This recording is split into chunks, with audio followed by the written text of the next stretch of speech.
Howdy, Pat. I see you on YouTube. So that's a Why good, can't I hear you? ooh, really? I hear you.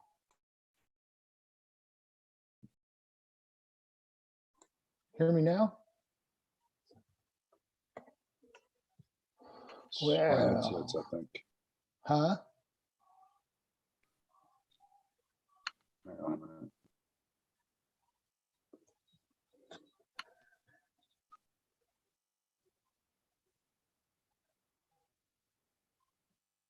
How about now?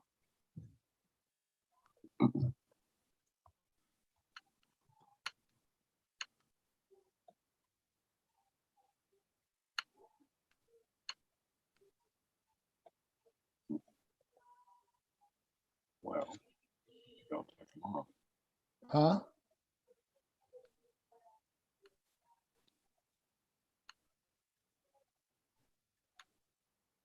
You hear me, Pat? Hi there, hear me now? But I'm not getting out through the headsets. I hear you. Okay. It's nothing. I It's mean, something. you sound fine. All right. Hang on just a second. We're Right. on YouTube. We're on YouTube. Yeah, I'm seeing it right now. I've got it on my phone. Took me about 4 minutes to get on. I All right. think I got it figured out. That's about 100,000% faster average than last. At least. Good deal. Let me just figure out something here.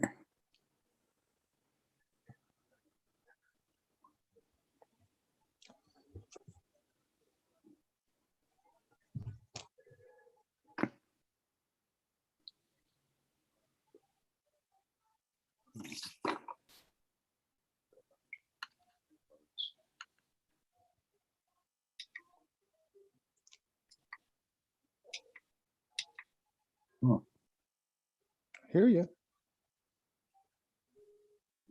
Get anything to the headsets. Oh, what? There. Hello. Talk to Hello. me. 1, 2, 3, 4, 5. No.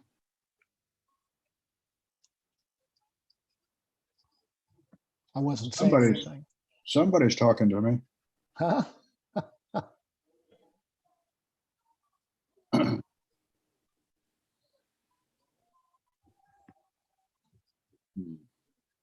Hey, if I call Mike, we got some weather moving in here. And if for any, if the electricity go out, no big deal. We got a generator, but there's still a good possibility we could lose the internet. So We're told him- good. We're good tonight. Nothing's going to come through here till after midnight tonight. we're supposed to, we hit it pretty rough this morning from about 3 o'clock till about, I don't know, 7 or 8. And then it has rained. We've probably got about 7 inches of rain today. Wow. Most of that came between 5:45 and probably 7 a.m. 4 inches. You're gonna get more tomorrow.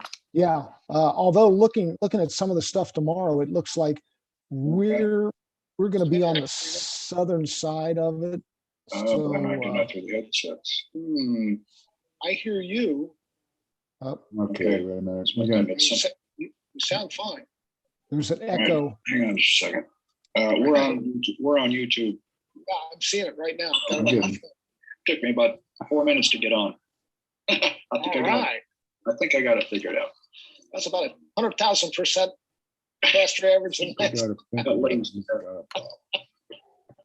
Good deal. Just figure out something.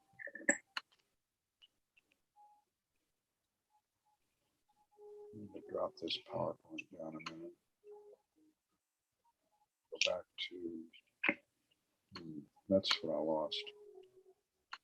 For some reason I lost the, oh. I'm losing everything for just a second here. See what happened to Bluetooth. Oh, Hear you. I think the headsets. Oh, what? There. Hello. Talk to me. Hello. 1, 2, 3, I'm 4, hearing, 5. now I'm hearing. No.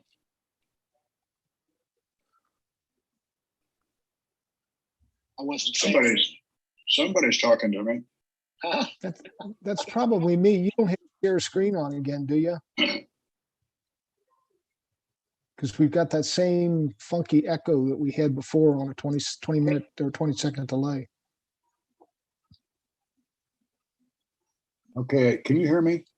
I can hear you. Okay, yeah, I can now just normally. I turned the volume off on YouTube, Yes. and I think that's where it was coming from. Yeah. We were getting a 20-second like delayed Right. feedback. You got it. Yeah, that's what it was. Okay. Good deal. All right. I But- guess what it's telling us is that somebody at another location should be monitoring YouTube. Oh, yeah. Yep. I think that's what they did nationally. Somebody was running the show like you're doing, but somebody else was kind of monitoring YouTube. So, Yeah, and I've got it over here on my iPad, but Yeah. I don't have the sound up on it.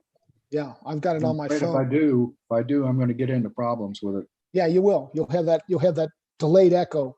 Yeah. You'll hear what we're saying now, but you'll hear it 20 seconds from now. Yeah. So I noticed there was one mention of it last night. Somebody, I don't remember who it was, somebody with a strange number for it. It wasn't a name, it was a number. Said that asked the speaker to slow down.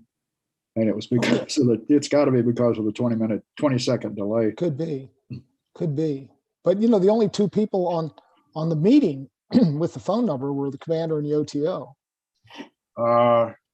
Somebody asked the speaker to slow down. I'll be I darned. don't know who it was. I missed that one. Some number and at MMS. Oh, I don't So I'm know. not sure. I've seen that before, and I don't remember who it is now. I don't know. Did you get the Everbridge this morning? Yes, it Oh, is. good. Okay. Yes. Because that's, it's really weird. Maury is in Mexico. So he sent it this morning. And then texted me and he said, I've sent it. Okay, thanks. Mm-hmm. And then he texted me back and he says, I got it.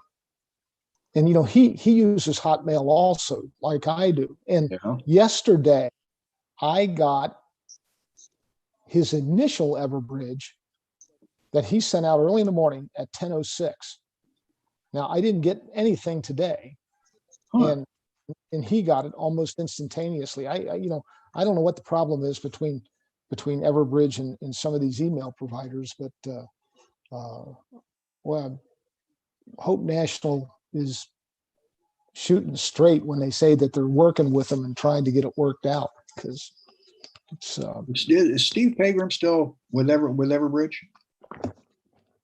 he's got something to do with it. A guy named Gary Nepple is the guy who. Yeah, he's been there from the beginning. Yeah, as the- sort of he's the tech guy behind Steve, really. Well- Steve was this driver of it.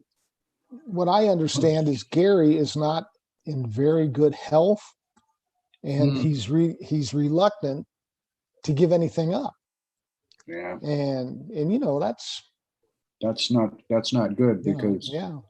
if he goes with Well, you look what happened to NetSkeds, the thing that aviation was using to that's track that's everything. right. The guy who managed NetSkeds, or who had all the brains, all the guts of NetSkeds on his personal server, dies, and his son refuses to give anything up. Yeah.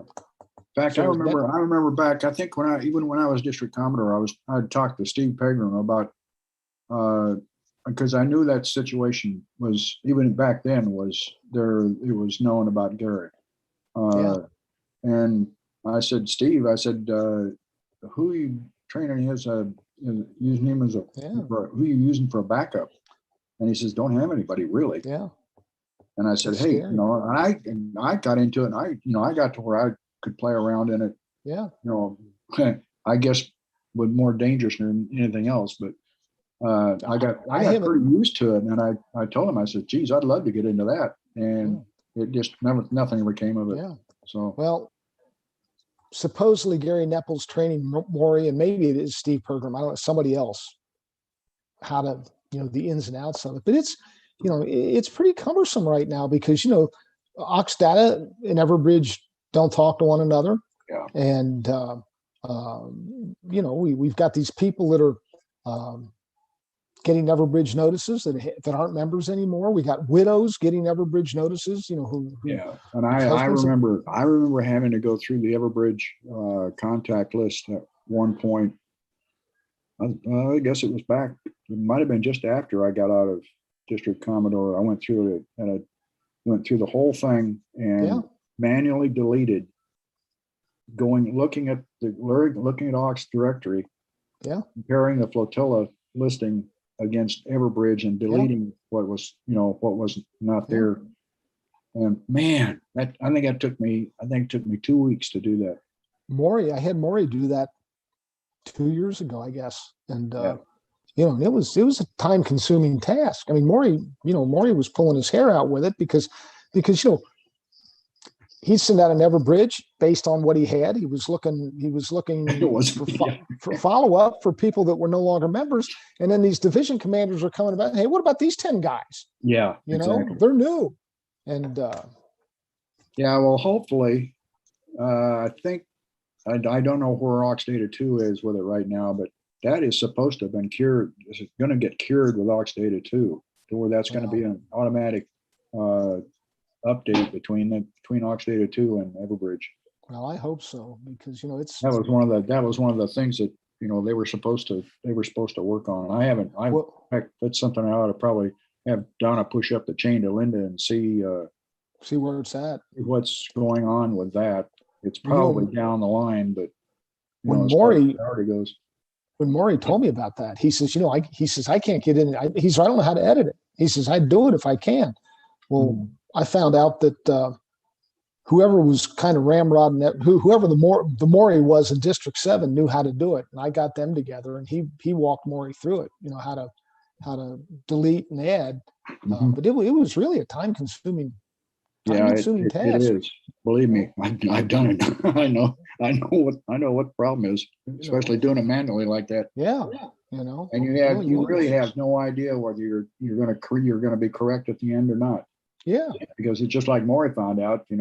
Shoot, he could go through it and turn around and send out an Everbridge, and then he gets complaints about 5 or 10 people. Hey, these people aren't in here anymore. What? You got 20, and you got 20 people that should be in there. And exactly. Yeah. So it isn't good yet, but we'll get there. Bad news. Oh well, Rome wasn't built in a day. That's right. Exactly. Scary.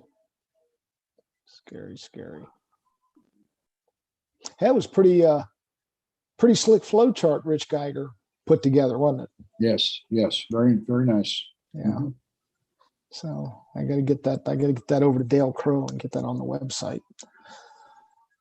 Yeah. The question is, where do we put it?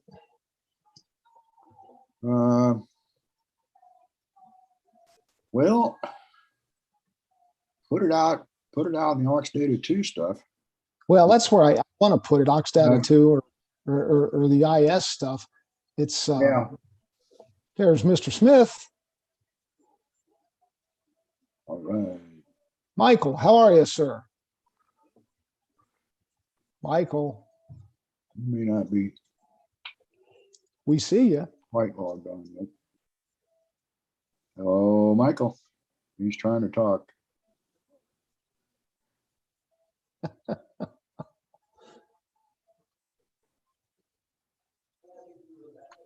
See if he's he's not up yet. He's not up. There he goes.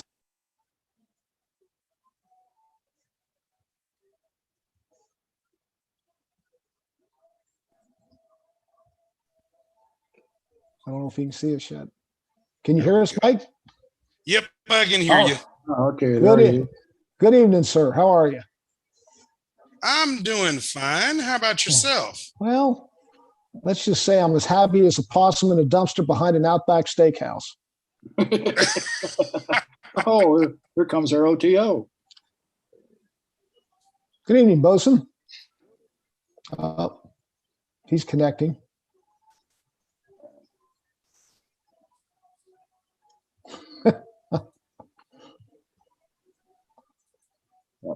Jesus, Jason, you there? should be. Microphone's up. Looks like it. That didn't go right. Oh, wait a minute. He's muted. I'm not sure what he did.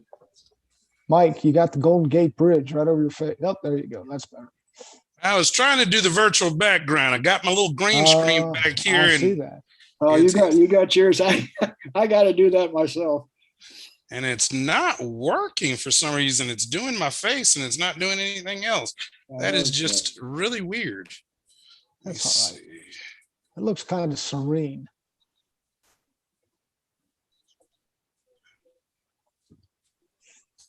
Yeah. It is not sensing that green for some reason. Huh. I don't know why. I haven't figured out how to do that. Well, you got to have, supposedly, according to the Zoom tech guys, and there's a good video on it. Can you guys hear me okay? Yes, Yes. sir, we Uh-huh. can. We saw you. We saw Thumbs you. up? Thumbs Jason. up. But there's a good basic video on Zoom, and he talks about the virtual background. Oh, yeah. You really got to have a green background to make it- Okay. make it work. For some reason, I put my earbud in. I can't hear you, but you can hear me. So I'm going to go put my uniform on and figure out why I can't hear you in my earbud. All So right. I'll be back. We're on YouTube, so Yeah. Everything's working, Bosun. And Commodore, I will be my ADSO is actually going to be joining me. He's actually on his way here. He's Okay. going to help with the presentation. all All right. right. That's great. Wonderful. Wonderful, wonderful.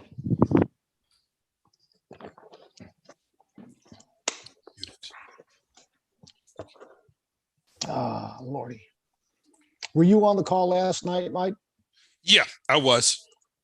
You get kudos for your patience. Yeah. Yeah. Saturday there's a lot of us trying to get on Saturday. It's like, God, what's going on? We can't get on the site. And finally, I think it was like almost 10 o'clock. Finally, it was like, finally, I got it. Yeah, well, we're learning as we go. I hear you. kind of threw Commodore Harding in the breach because when did we start? About a week before, Al? Trying to launch this thing and bring it up into Zoom. Actually, I found out something today that whether or not, I'm not sure it's got anything to do with it or not. I went into YouTube and deleted all the back sessions, Yeah, not the recordings, the back sessions. right. And totally got rid of them. And then all of Yeah. a sudden it just fell right into place. Like You know, it- the OTO said something about that. when you jump over to YouTube from Zoom, it picks up the last video that was there, Oh, and that's what it's showing. And then Oh. it says there's nothing new. huh. Get rid of it, and then it says there's nothing here. You've already Well, deleted it. That makes sense. That But makes boy, sense. once I got rid of all those, and we had maybe 8 or 10 or maybe a dozen in there. A Yeah. lot of them are stop and starts. Yeah, And once I got rid of all that, man, it went over real slick. So good deal. Yeah, it was seamless tonight. That's good news. There's Michael Coin. Good evening, team. How are you? How are you? Michael, Alan, how y'all doing? good evening. We be on YouTube. Yeah, we are. So we're famous, huh? Yes. We are famous. We are famous. for whatever reason. I'm hoping we didn't drive anybody away last night with our snafu. Is your weather hit yet, Pat? It's been raining all day, and it's really supposed to blow up tomorrow afternoon and tomorrow evening. So we've probably got about 7 inches of rain so far today. That might be the one coming through here. We're supposed to get hit with a heavy download after midnight with possible quarter-size hail. Yep. Yep, that's what we're Well, supposed to get that tomorrow. ours is coming from the west. Yeah. Pat got what had gone through before. Yeah. Yeah, but I think you'll he's- get it. I think he's going to get hammered again, though. Yep. I know I got a lot of work to do on my driveway once this all blows over. I got ruts that are 7 and 8 inches deep from the water running down. Jeez. Life in the country. That's why you got that front end loader, isn't it? I don't have a front end loader. That's the problem. You don't. No, I don't. Talked Do about it it all many. with- You do it all with the side by side? We will do some of it. I've got kind of a homemade drag, and we'll use the Polaris to drag stuff up. But I think we're going to have to go get some dirt to fill in some of these ruts before we put the rock back on them. So we'll see. Do what we have to do. Get yourself one of those nice John Deere tractors. Yeah. Well, trouble too. There's two problems with that. One is the number of times that I would use it. It would probably make it cheaper to rent one when I need one. Mhm. And the second challenge would be, where would I keep it? And That's I'd hate to true. buy a nice piece of equipment and have it sitting outside all the time. I tell you, So- I bought several years ago. I bought a John Deere zero turn. Yeah, mower. you were telling me that. Oh, man. Never again. Never again. Not that brand. Nope. Nope. I got my Gravely. I like it.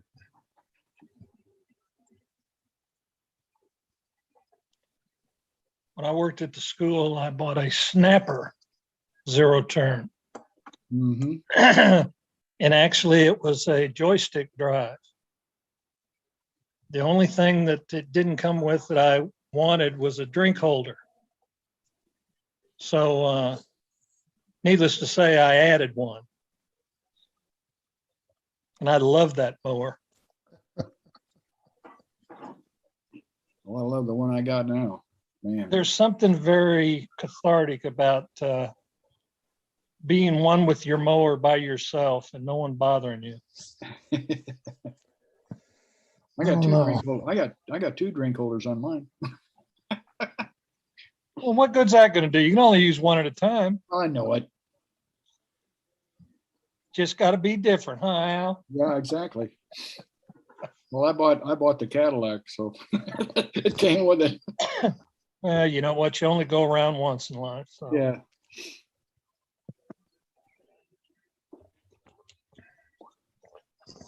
My. That's what I said when I bought my Expedition. I couldn't get my earbuds working, but so I'm back to the regular computer. Good evening, Bozeman. Yeah. Hello. We hear you. Uh-oh. Well, on my Expedition, I've got a heated steering wheel. And I got to tell you, I love it. What the hell do you need a heating steering wheel in Texas for? Well, Well, when 2 you're weeks when you're Two old, weeks you ago. have arthritis. hey, you You know, 2 understand. weeks. you get that state to open up that power grid and you're good to go. Hey, it could be 80 degrees. That steering wheel still feels great when it's warm. Absolutely. Hey, I didn't know I had it till a month after I bought the car. That's how they get you. I kept seeing this switch on the dash, and I kept thinking, what the heck is that switch for? So I got the book out, a month after I bought the thing. And sure enough, pushed it and it steering wheel started getting warm. So I thought, well, this is all right. God knows how much extra I paid for it, but what the heck? Probably at least 7,000. Oh well. Well, I don't have that, but we got heated front seats in that Flex. So Yeah. Oh, Alan, good. This is Donna. Do you hear me? yes, ma'am. sure Are do. you, are you or is somebody going to be monitoring the chat box on YouTube? That is Michael's duty. Okay, good. No, back up the truck here. How do I monitor both chat rooms? Oh, You multitask. Hey, it's hard enough for me to run one laptop, much less two. well, Yeah, everybody says they can see YouTube. Okay, so okay. Well, shall we get started then? well, you can let me get this thing recorded, and then you can go ahead and start. All right. Go for it. All right. Welcome, everyone. This is Tuesday of March 2021. We've got a good lineup tonight. We've got our DSO diversity, Mr. Michael Smith, to talk with us this evening about the benefits of diversity. And then after Mr. Smith gets finished, we have Ms. Donna Day, our DSOIS, who's going to tell us about Ox Data Report and how to find them and a little bit about how to use them. So with that, I'd like to introduce our DSO diversity, Mr. Michael Smith. Mike, it's yours. And if Eric's with you, welcome, Eric. And you've got the floor, gentlemen. Hello, everyone. Welcome to the benefits of diversity. We've got a very interesting class for you this evening, and I hope you enjoy it. Next slide.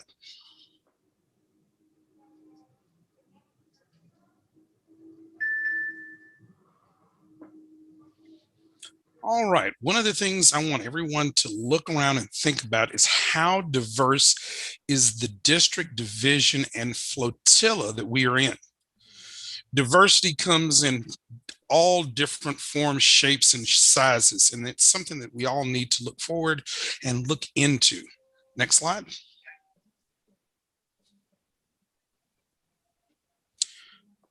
Next, there we go. Diversity is always changing. All right. Think about what diversity was when you were young, and let's think about what diversity is today. It has been an ever-changing thing. We grow, we accept change. Diversity has changed in each decade of the past 60 years. What was once a norm is no longer, and we must accept that if we are to grow and move forward. We have baby boomers, Generation X, Millennial, and Gen Z. Each group is very different, as we've seen in the media and things that they do. And we've got to adapt if we want to keep up. We've got to adapt if we want to recruit these people and keep a more diverse organization. Next slide. And it's the mission impossible. Click that again for me. Make a positive difference in your flotilla and division and think outside the box. That's one of the things I think that sometimes we get a little complacent and a little comfortable, and we get afraid to get outside that comfort zone. And that's one of the biggest things that we've got to do when it comes to diversity is get outside of our comfort zone. Next slide. Most important, okay, good.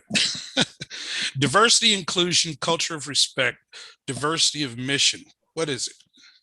Click it again. The diversity office focuses on the diversity and inclusion as well as the culture and respect and diversity of the mission.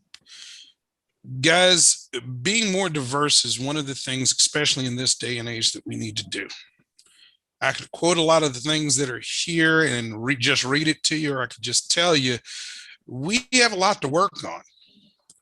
if you look around you, we don't have a lot of diversity when it comes to how many female leaders do you see in your flotillas, in your divisions, and in the district? How many people of color do you see in the district and in the flotillas? There's some very interesting statistics about how many people of color we even have in the division. Believe it or not, my flotilla actually has the largest amount of diversity when it comes to ethnicity, and we've got age diversity to where we've got one person that's 22 and another person that I believe is 78. So we want that kind of diversity, because if we don't have it, what's going to happen to our flotilla? What's going to happen to our division, and what's going to happen to our district? Next slide. All right, click it again. Actively try to recruit in areas that you don't normally go. There's a lot of places that you might not think about going to recruit that you might want to recruit. One of the things I've noticed since I've been in the auxiliary is there's a lot of people and places that don't know who we are. We've recently joined scouting. Many of the scouting parents do not know about the auxiliary. The scouting community has something called roundtables in every area. Go to a roundtable in uniform and talk to them. They have another program called Scout Reach, which is for, help me out, Eric, what is it for? Urban and rural outreach. And that's with the Boy Scouts. We could touch base with them and try to get some of the parents from that side also. We've got high school students here recently. Two of my children are in the Army. Guess what? I ran into their old recruiter who works at a high school, and he's invited us out. That is another opportunity, because of the area he's in, to get a little bit more diversity, and that's what we want. Remember, we're looking to recruit the next generation of auxiliaries, and we've got to really think about it. Next slide. Benefits of diversity.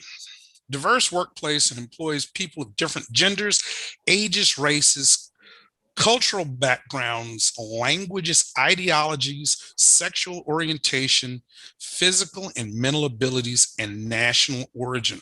Why is diversity important in the workplace? There's 5 reasons. Number 1, expanded creativity and problem solving. One of the things that I'd like to say when it comes to this is, guys, each generation thinks differently. Men and women think differently. It's good to have different points of view in your leadership, and it's good to have different points of view in a team. As a team, you don't want the same, like-minded people, because if you have those same like-minded people that don't want to grow, that don't think out of the box, you'll never grow. Next slide. Better decision making. All right, guys, you have a wide range of different backgrounds and experiences. You've got the guy that's been a mechanic for 20 years. You've got the college student that is working on a geology degree. All this being brought together gives you a multifaceted group that is able to do many different things, and you have many different views. Next slide. Increased profitability and productivity. Mostly that productivity. There are times when some of us can get out and do certain things. I'm going to touch base on one major thing that I remember when I first came into the auxiliary. Certain there were people that told me, oh, well, you really need to be retired so you could have time to do a lot of this stuff. And I was like, huh? We need to get away from that. We've got a lot of things to offer young people. We've got a lot of things to offer people of different ethnicities. We've got to work on getting everyone together and reaching out to these other communities to make ourselves more diverse. Next slide. Enhanced employee engagement and retention. Being diverse opens up more than just new ideas.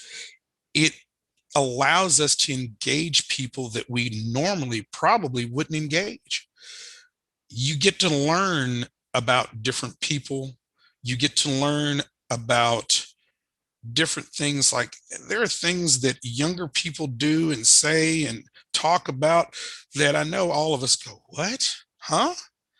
And you know what? If you're around them a little bit more, that's going to help with your public affairs. It's going to help with recruiting. It's going to help interacting with the public, period. Getting to know your audience is half the battle, especially when we're out there teaching. If you don't know how to talk to these youth or people, period, you're going to run into roadblocks left and right. Next slide. Better reputation. If we get out there into the public and we show how diverse we are, it's going to give you a better reputation with everyone. We don't want to be known as catering to one group. Oh, they just work with them, or they just do that. No, we want to get out into the community. We want to talk to everyone, young, old, Black, white, Native American, you name it. We want to talk to everyone. And that's what it's all about. That's the basis of diversity. Next slide. Fear of change. I think this has been one of the biggest things that I have seen over the past few years from a lot of flotillas. All right. And even some of the divisions, we have a fear of change. We've got a lot of people in place that don't like change and don't like new things. And I think we all know the old saying, well, we never did it that way. We never did it that way. Well, if you never do it that way, it'll never get done. And that's one of the things that we've got to break out and stop doing. Don't let the cliques in your flotilla and division halt the advancement of qualified members. Okay. And whether we like to say it or not, just like with any group of people, cliques do form. They do. When I was on active duty, you had this group of people that stuck together, and this group of people that stuck together, and this group of people that stuck together. And it happens. But we need to break through that, because what's happening is you're having that one guy that does VEs for 15 to 20 years, and that's all he's ever done.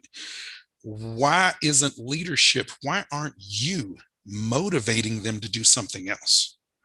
Why can't we have diversity in our flotilla? Your VE guy, why is he always doing VEs? Why can't he do aids to navigation?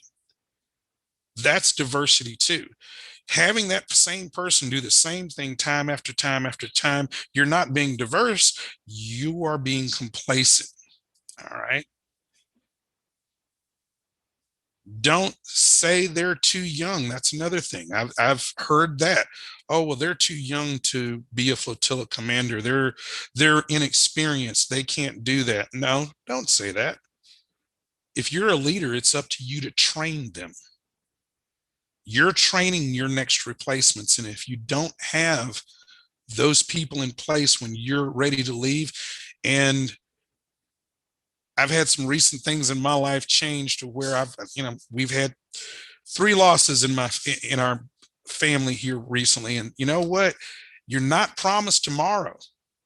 You don't know if you're going to be here. So what happens if something happens to you?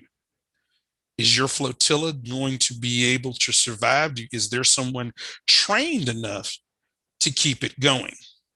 I've seen flotillas where people have left and it's like, well, I don't like that group of people because they cause arguments and everything. I'm leaving. I'm going to do this. Well, you know what? You left everybody. If you didn't have anybody in place that could lead, guess what? That whole flotilla might disappear and dissolve. Next slide. Click it again for me. Entice members to feel valued. All right. One of the things that we have a problem with, I think sometimes, is how often are we awarding our members? Are we recognizing them? Are we recognizing the right people? Click it again for me, please. Make meetings more dynamic. Are you doing the same thing every meeting? I teach for a living, and I'm going to tell you, teaching adult students, if I don't make things exciting, dynamic, and engaging, I will lose them. They will fall asleep on me. Your meetings need to be more dynamic. There are all kinds of ways to teach. There are all kinds of ways to present. Learn them, mix it up, change. Click it again. Expand the horizons and skills of members and flotillas. One of the things I will tell you that I have not seen in many flotillas that we really hit hard on here in our flotilla was having mentors. When I first joined the flotilla here, I had no mentor. It took me 2 years to become BQ qualified. I was the young guy in the group and everyone was old enough to meet my father. And it was like, oh yeah, he's here. And that was it. When I became flotilla commander, I changed that. Mr. Beck here, when I got him in, he ended up becoming my member training officer when I was flotilla commander. And you know what? He did a great job. You need someone who's motivated. You need someone who's dynamic, because if they're not dynamic, guess what? Your people won't be motivated.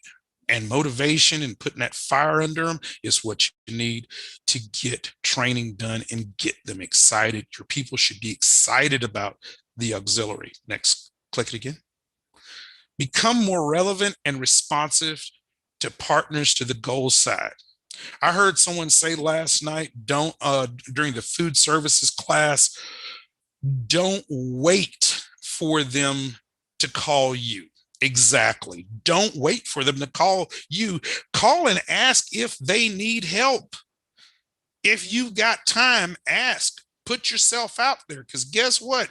Nobody's just going to automatically call you every time they need help. They might need help and not realize you're available. Think about that. Click it again. Increase recruitment and retention.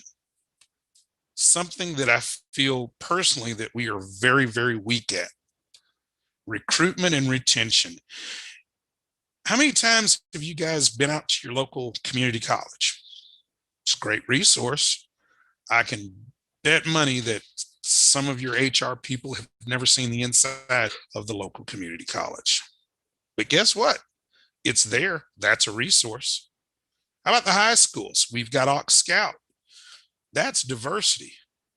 Aux Scout can help a lot of young ROTC students thinking about joining the military and give them some insight about the Coast Guard. Click it again. There we go. Diversity in leadership. Ask yourself these questions. Is our district division leadership demographic always the same? Is it? It's a question you need to ask yourself. Do we have younger members that will be in leadership in the next 5 to 10 years? Guys, right now, we should already know who our next Commodore is, whether you think you should or not. In 10 years from now, who's going to be our new Commodore? Do you know? Is there someone coming up the line who will take that position?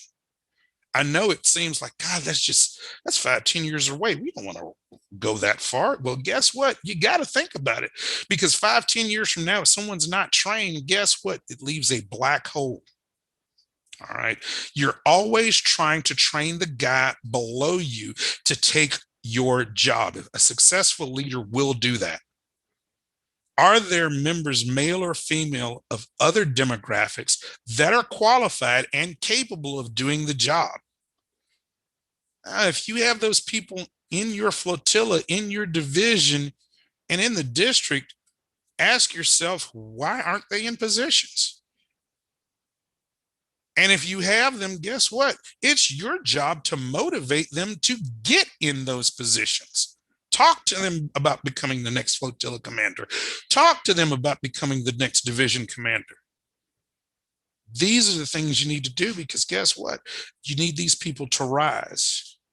All right. How can we inspire them to do so? Motivation. Motivation is key. You should always be motivating the people around you, no matter who they are. Next slide. Click it again for me. Exploring strange new worlds.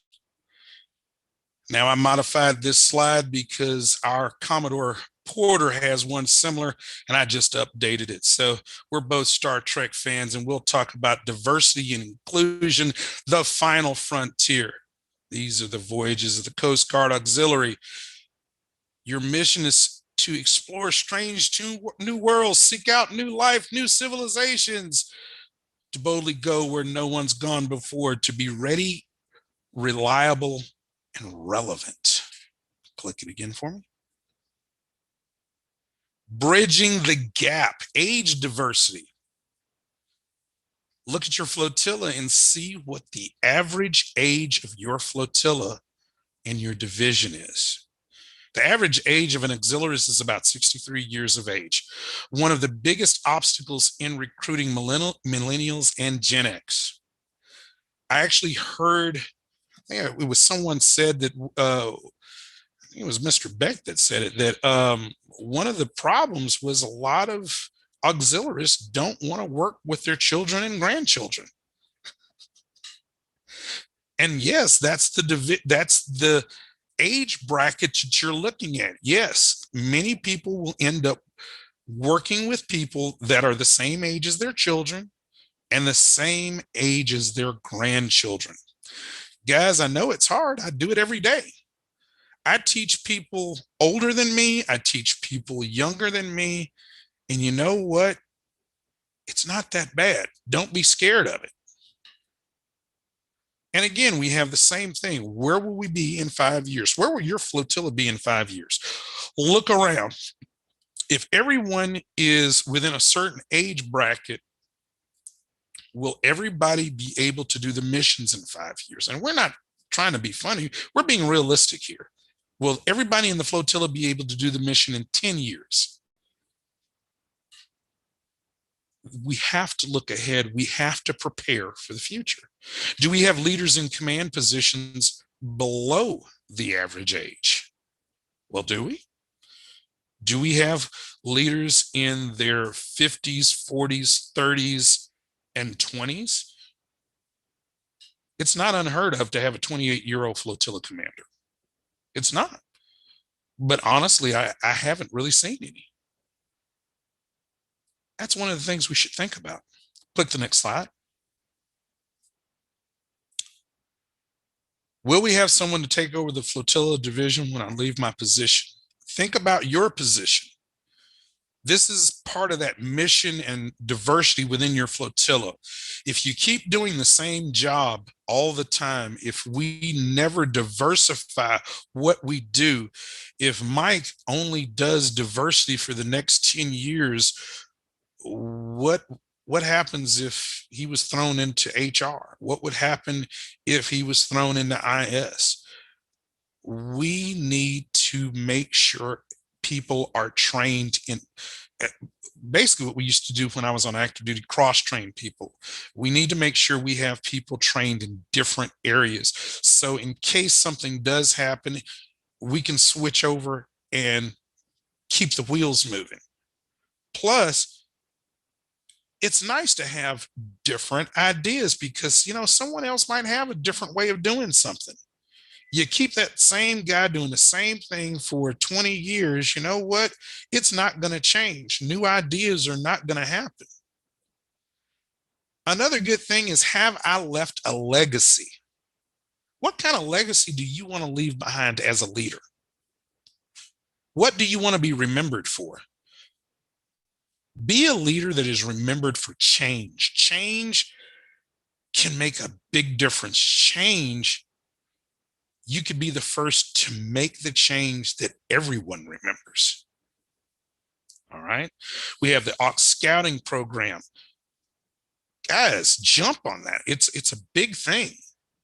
If we embrace it, we've got a whole new generation of leaders that we will have in the auxiliary. Next slide.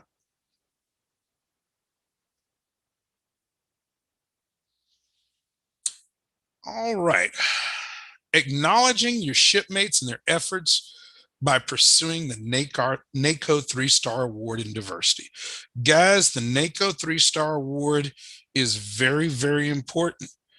I have heard so many people tell me, Mike, I can't do that because we just don't meet all the criteria. Yes, you do.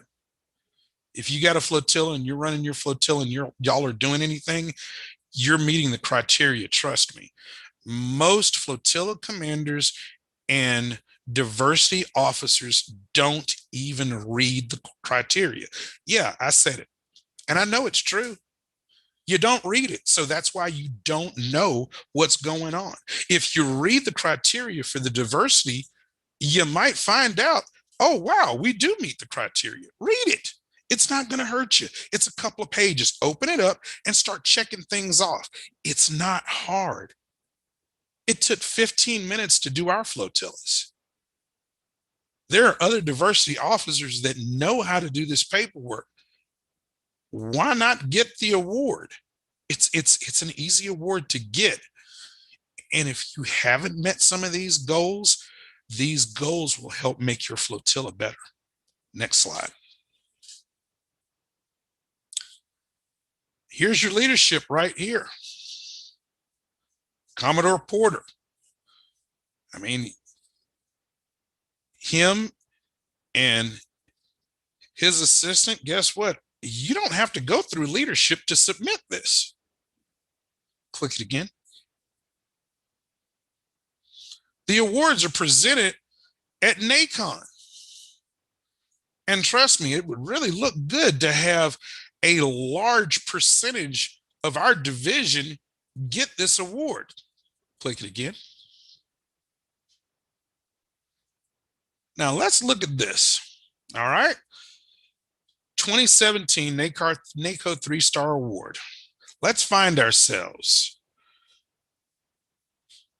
District 8-1 compared to District 7, District 5. I called a lot of you guys last year trying to get this turned in. A lot of people kind of turned me down. They put up roadblocks. And I know diversity tends to be one of these things. It's like, we need a diversity officer. God, who can we get to do it? It's one of those things you like to put on the back shelf. Here recently in the United States, in America, the country we live in, diversity has become more important, has been pushed to the forefront. A lot of people don't want to think about it. It's that green monster that we don't want to acknowledge. Well, guys, let's do something about it. Let's get this award done. And guess what? You can make a change. You can set up a legacy for yourself. Click the next slide. 4 goals. Create a positive environment, value all members, promote individual success, and expand outreach. That's what the NACO 3-Star Award does. Next slide. Goal 1, appoint a diversity advisor. Many flotillas do not have a diversity officer. Last year, I know when I called flotillas, many times the flotilla commander ended up being the diversity officer because he didn't really have one. Guys, there's somebody in your flotilla that can be a diversity officer. It's an important position. Many of you may not feel like it's an important position, but it really is. Publish an article on diversity awareness. Guys, I put out a newsletter. I have asked diversity officers to participate. The only person that has ever really participated, well, no, I take that back. I've had one diversity officer from Texas participate in my ADSO, and that's it. There's no reason for that.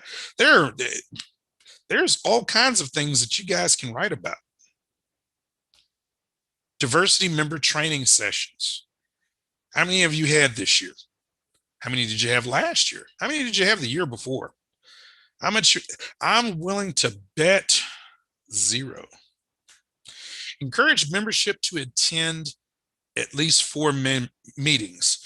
Unit elected leaders attend leadership training. Those are all important. Those are things that we should be doing, right? That's goal 1. Next slide. All right, this is a little sheet that belongs to the NACO 3-Star Award. Does it look very complicated? No. Complete not less than 4 of the 6 action items for each goal. Next slide. Value all members. Goal 2. Informal awards and recognition programs. Awards are sometimes one of the things I feel like we're really greedy about or just don't think about. You've got members that can even be given letters of recognition for doing things, and it's nice to get an attaboy every once in a while. Routine communications with members. How often do you keep in touch with your members and know what's going on with them? Especially in this time of Corona, with everything that's been happening with different people. We've had members that lost family members like myself. We've had members that have lost children. Many things can happen in the personal life that can affect what happens to them and what they participate in the auxiliary. These are things you really need to think about. And you know what? It's nice to hear from someone when things aren't going the way they should. Maintain 90% of your membership. Guys, if you're doing things, if you're staying active, if you engage the people that you're working with, they're going to stay. If these people don't feel like they're doing anything, if they don't feel like they're needed, many of them are going to go, why stay? Why do I need to be here? And that goes into number 5, membership involvement at 65%. I think it should be higher. Your member that can't even get out as much, get them involved in something that's low impact that they'll enjoy. Number 6 seems to be one of those things that we talk about a lot, but don't tend to do enough of. Fellowship activities. Getting to know one another. You get to know someone, you can work with them much better. Fellowship, personally, I think should be carried over not just flotillas, but divisions. One of the things that I was very surprised about, and I'll probably get kicked in the head by somebody about this, but I always have thought that, when I was on active duty, we had a military ball. I always thought it would be a great idea for the auxiliary to have a military ball. What's wrong with that? I don't see anything wrong with it. And I know places here locally we could do it and it wouldn't cost us a lot of money. One of the neglected places I think the auxiliary has in Mobile, Alabama is the Admiral Hotel. The Admiral Hotel has a naval nautical history. And guess what? If the Coast Guard approached them, I'm pretty sure that they would give us a heck of a deal to have something there. My Masonic Lodge has a grand session there every year. So I kind of got to end there. So I bet you we could get a really good deal. So it's one of the things to think about. Next slide. Promote individual success. Assign a mentor for somebody. You know, it helps when somebody new comes in and they have a guide to show them what's going on. Utilize member involvement. You know what? When you get that new person in, why don't we have a plan for them already? Let's get them involved. The quicker you get someone involved, the probability of them staying in the auxiliary starts going up. Provide staff officers with written job descriptions. My very first job in the Coast Guard Auxiliary was aids to navigation. I was like, wow, I got a position. What's aids to navigation? And you know what? Nobody could tell me what the job was. I was like, really? I had to get on the computer and I'm sitting there looking, okay, that's okay. All right, I understand now. Yeah. How am I going to do that? And that was one of the things that, you know, I had to try to figure out.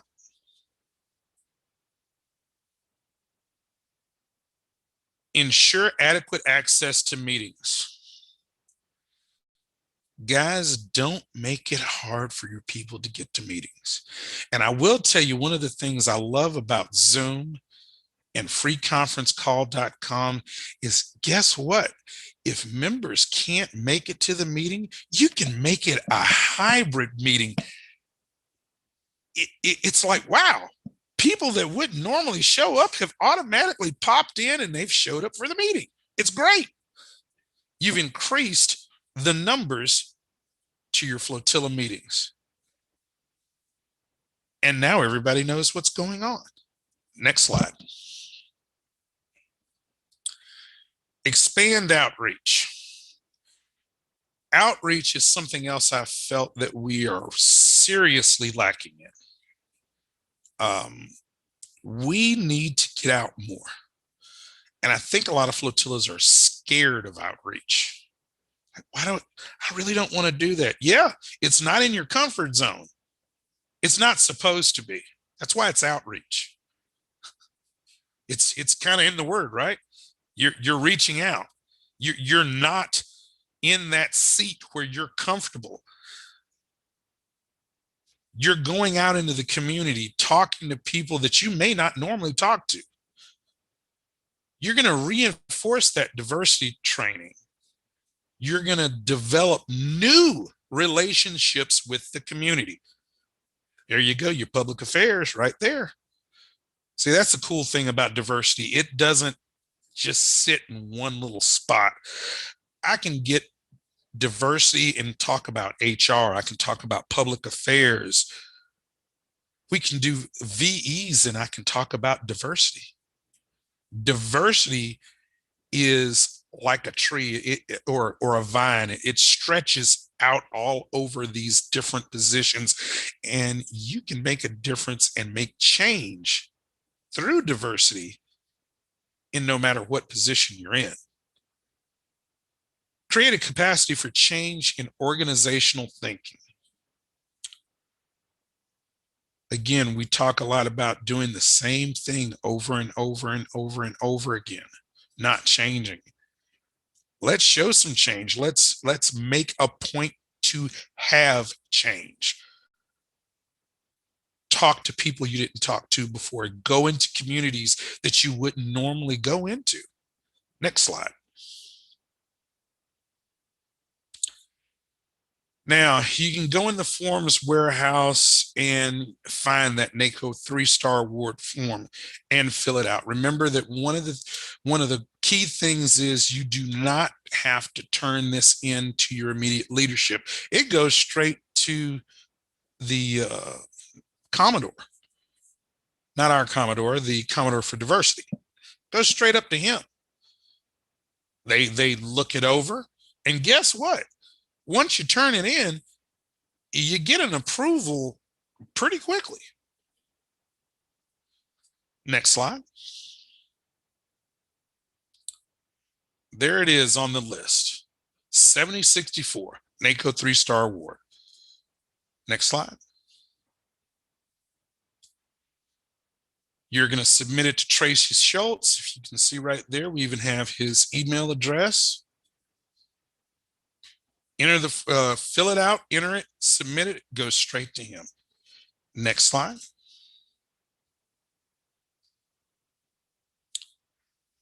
Unit commanders should review the diversity application to ensure that required tasks have been completed.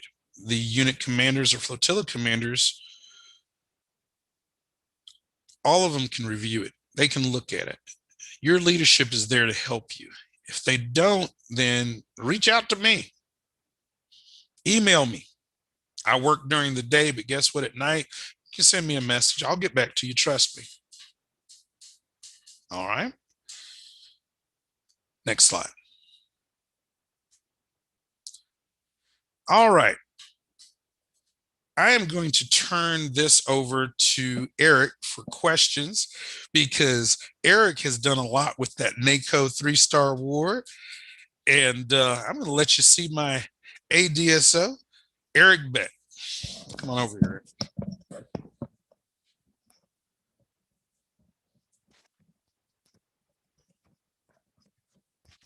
Thank you, sir.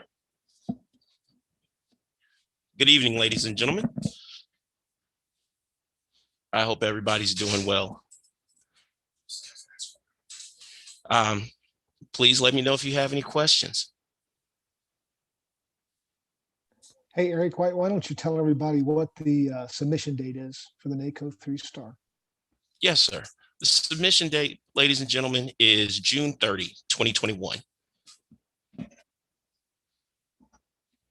So we've got 3 months to get this, to look at this form and take a look how our flotillas and our division activities line up against it. And if they don't, we've got 3 months to maybe make it happen, or at least getting it start to happen. I can tell you that all of the division commanders today were sent in the mail the certificates for the units that won the NACO's 3-star award for last year. And there was a representative number, but we can do better. We can do a lot better. So, you know, look for that, division commanders, if you're on the call. If you think, if your flotilla or your division did apply for the award, you know, ask about it, because the division commanders should have it in their hands here in the next few days for distribution at division meetings coming up. Hey, Eric, just some other questions, and Mike probably jump right in here. You know, I like the idea that Mike brought up about maybe going to junior colleges or high schools. Has anybody, have you all done that, or do you know of anybody that's done that? And what was the reception they got going to the different high schools and junior colleges? Yes, sir. With regards to school districts, the diversity office for Division 3, because I'm the SODV for Division 3, what we did is that we actually donated a Coast Guard history book to 2 school districts in Mobile County, Alabama. So the books were presented to the superintendents, and both superintendents have agreed to set up a time for a more formal presentation, ideally sometime this school year. And it provided us the opportunity to also present the superintendents with the business cards of one of the local Coast Guard recruiters as well. So both school systems seem willing and excited to have the auxiliary do outreach within the school districts. With any degree of planning, we're also going to start being able to do swim safety, boating safety, that type of thing with students up and down the districts. However, those plans are still in the works. I like that. This isn't a loaded question. In your experience, you know, how great would you say the misconception about what diversity really is? How prevalent is that throughout? I would say is very prevalent. And I would also posit that it goes with the lack of understanding of what diversity isn't, because diversity is everything. Be it diversity of mission, diversity of ethnicity, diversity of outreach, diversity of age, gender, all of it. We're all diverse. None of us are similar to one another. And diversity leads to resilience. That's one of the things that I always make sure that I do my best to express to people, is that literally, like Mike said, diversity is everywhere, sir. And it's our job to make sure that we do our best to embrace it, especially during times like this, where we need that level of resiliency, where we need to make sure that we have people who are able to work the technology, make sure that we have folk who are willing to connect, do outreach with school districts, do outreach with Christmas cards, do outreach in some holiday event so that folk feel touched. And people don't care how much you know until they know how much you care. And truly and honestly, that's what the diversity director is about. Next slide, please. Is there a next slide? I'm not sure. Okay, next slide, please. Got you. Commodore and everyone else in attendance, please note that here's the submission process. Please submit them directly to Dr. Schultz. And the application period is, next slide. I keep forgetting. Application process for 2020 3-star opened January 1st, and completed applications are due no later than June 30th. Please, please, please look over the application and use it to help plan your divisions and flotillas future activities from this point until the end of the year. Reflect on what happened in 2020, but also look at it to guide your actions until the end of 2021. So come 2022, you'll be able to roll right into the application process. Next slide, please. Again, June 30th, due to the ANACO DV. Next slide. For those of you who are interested, have the availability and the capacity. FEMA constantly puts out diversity courses. And if I'm not mistaken, diversity IS 20.18, I believe there might even be an IS 20.20 for 2020. This is a great course to help explain how FEMA looks at diversity within the workplace and the community. Next slide. And here's a sample certificate that you can earn from this. And if you see, it's IS 20.17. So FEMA comes out with a new diversity training about every year or so. So this is a great opportunity for you to do some self-discovery, some self-assessment, and enhance your capacity through FEMA training. Next slide. Please, for more information, please visit the diversity website and diversity Facebook outreach page. Is there another slide? Next slide, please. Keep clicking. How do we do it? Network, we communicate, keep clicking, please. I want to make sure that we're sticking to time. Join town hall meeting. Yes, Tom Bamford does a tremendous job with diversity town hall meetings. If you're interested in getting on the email list, please reach out to Mike Smith or Tom Bamford himself. And they are really, really good town hall meetings.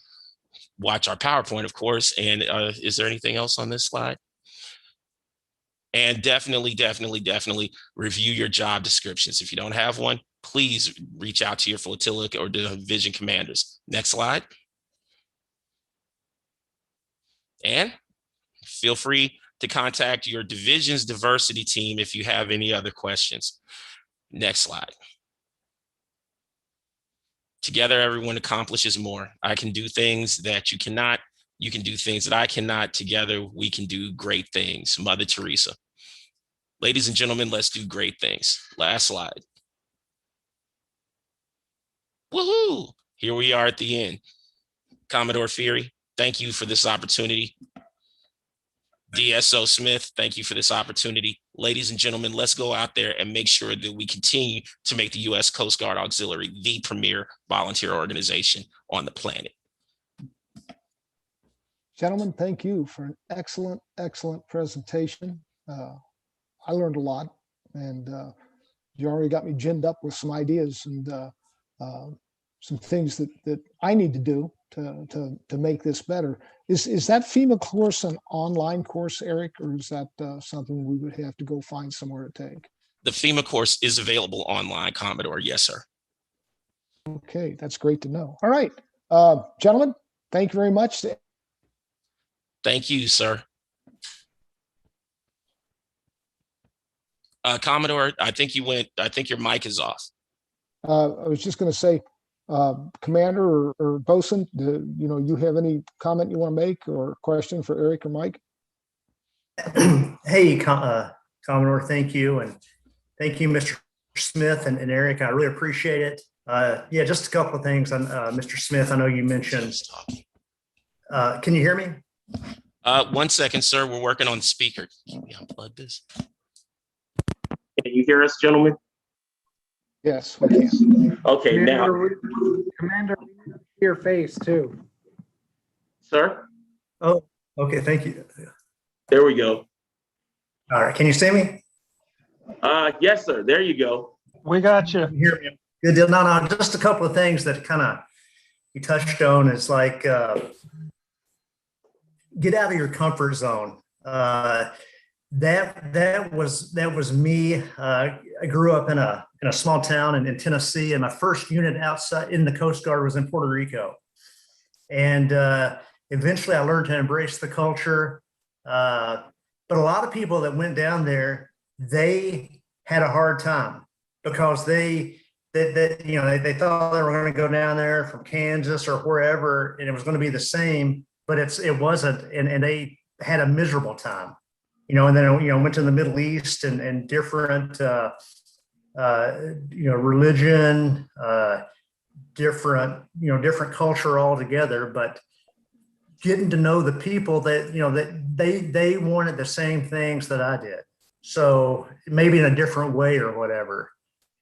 But, I think that helped me out a lot. And also, just, a couple of notes here. You mentioned like, diversity is good because it creates, I think, better leadership, better ideas. Everybody, their upbringings are different, and there's two ways to do a job.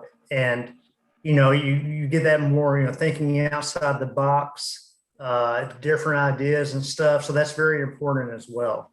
And also getting to know your people. I know you mentioned Mr. Smith. I mean, just because you're good at something or I'm good at something, or interested in something, that don't mean the people are your people. They may be good at going out and visiting people with the public. They may be good at emergency management. So it's always important. And if they're struggling at something, well, maybe they don't feel comfortable with that job. It don't mean that they're incompetent. It's just, they don't feel comfortable. And each person, there's no standard leadership style. Each person requires perhaps a different leadership style. Some do good, direct communication, others different, pats on the back. So just keep that in mind, as leaders going forward. But, thank you so much for what you do. And it was really good. Appreciate it. Thank you. Ocean, One of the things that I always tell people I like to draw on is the fact that I still remember teaching my first class when I was on active duty, and I was terrified to stand in front of a bunch of my peers and teach. And as the longer I stayed on active duty, I started forcing myself to teach things. I would start volunteering to teach things when till it became more natural for me to speak in public, because 21-year-old me hated speaking in public, and now I can do it very naturally and it doesn't bother me. Very good. Is anybody have any questions, comments? I think it was outstanding, Commodore. Michael, thank you. Thank you. I enjoyed giving the class. You did Great it very job. well. We appreciate it. Thank you. Great job. We're right on time. Let's take a 5-minute break and come back at the top of the hour. And that'll give Commodore Harding and Donna Day some time to set up the next segment. So see you all in 5. Right.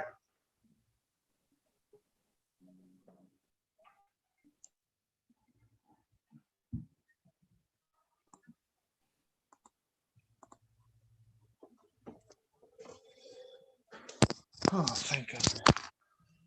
Okay, Donna, I'm yeah. here. I've you got, there? Ox- Okay, yes, I've got Ox data going if you want to try to turn it over now. okay, here we go. Let me find where you're at. Hello. Wait a minute.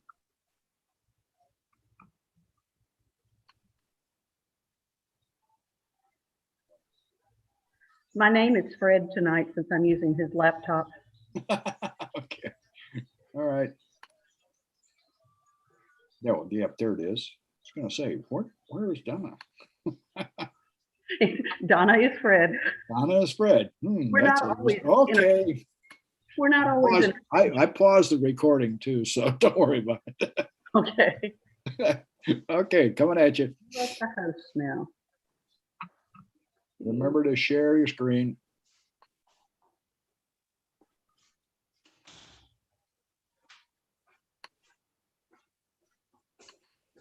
Okay, do you see it now? Negative. Nope, coming up. There it is. All right, Okay. right on.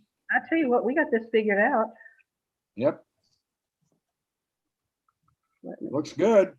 Okay, is it pretty much taking up the whole screen? Yes, it is now. Uh-huh. Hot dog. Just remember, it's not over. Hey, now come on, Michael. Gee whiz. Hey, I got my fingers crossed for you guys. Yeah, I know you do. It's going to be great. I gotta move this down. Something's haywire here. Hang on a minute. Oh, never mind. It's down at the bottom.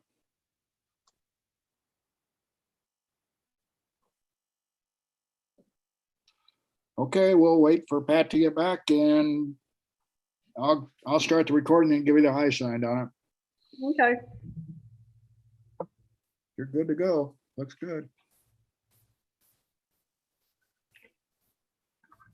You know, you're going to set me up and jinx me if you say that anymore. Nah.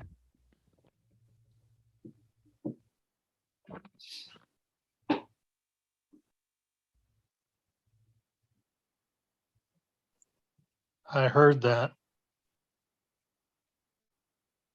You heard what? Al, Oh, He's cursing himself Yeah.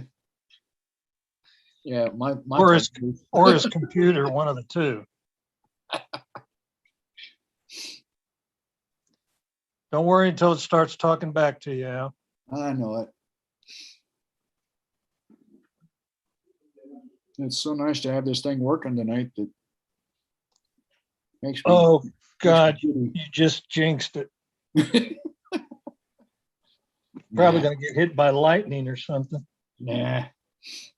I got it figured out now. Yep, I got it figured out. Well, there's Michael, there's 46 people on YouTube.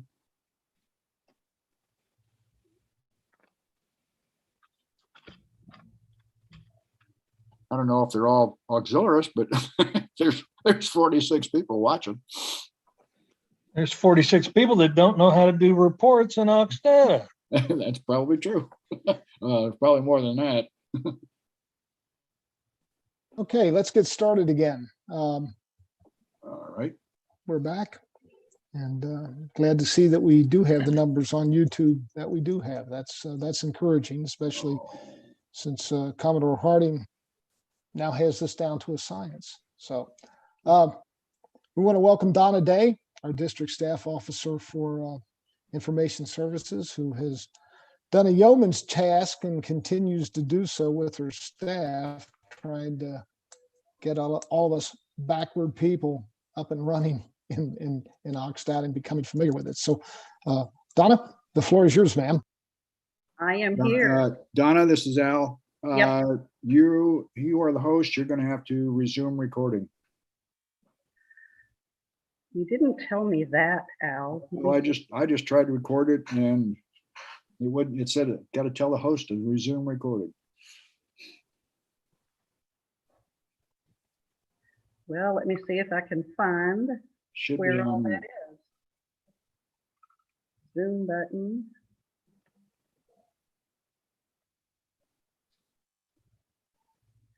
I don't have a clue where that is, Al. Donna, Yeah, if you go to the bottom of the thing, it'll give you 5 choices over there, and there's a record button. yeah, but I've got the Oxdata up on my screen now. Let me minimize that. Let me go to Zoom. See, we had this all going.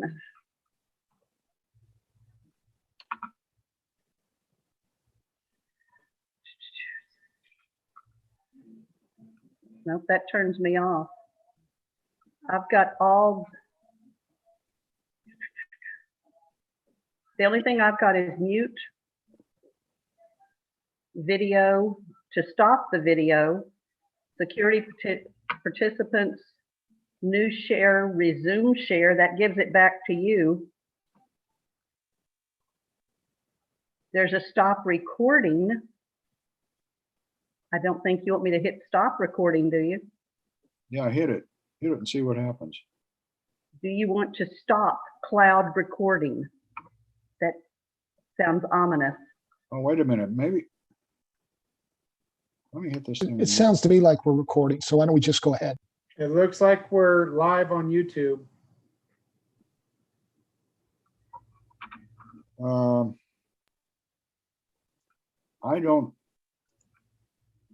I'm not sure we're recording. Okay, well, Donna, let's go ahead in the interest of time. And Yeah. Okay, so we're going to start off tonight from the very beginning of how to find reports. We're going to go through and look at some of the reports that we've got, we have saved on the DHCR site.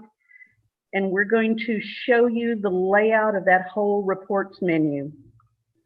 So from your home page here, can you hear me, Al? Yes. Okay. We are going to go to more reports. Now, if anybody's taking notes, there's about 5 steps here that are 2-word steps that I would write down. And it's more reports, which is what we've done so far. Now you're going to go over here into these folders because there are folders here for our division. Click on all folders. Now write auxiliary all access. That's going to be your next click. Now this is where you start seeing your districts. We are the 8th coastal, parentheses 081. And when you click on this, you're going to start seeing, first you're going to see all the divisions that we have.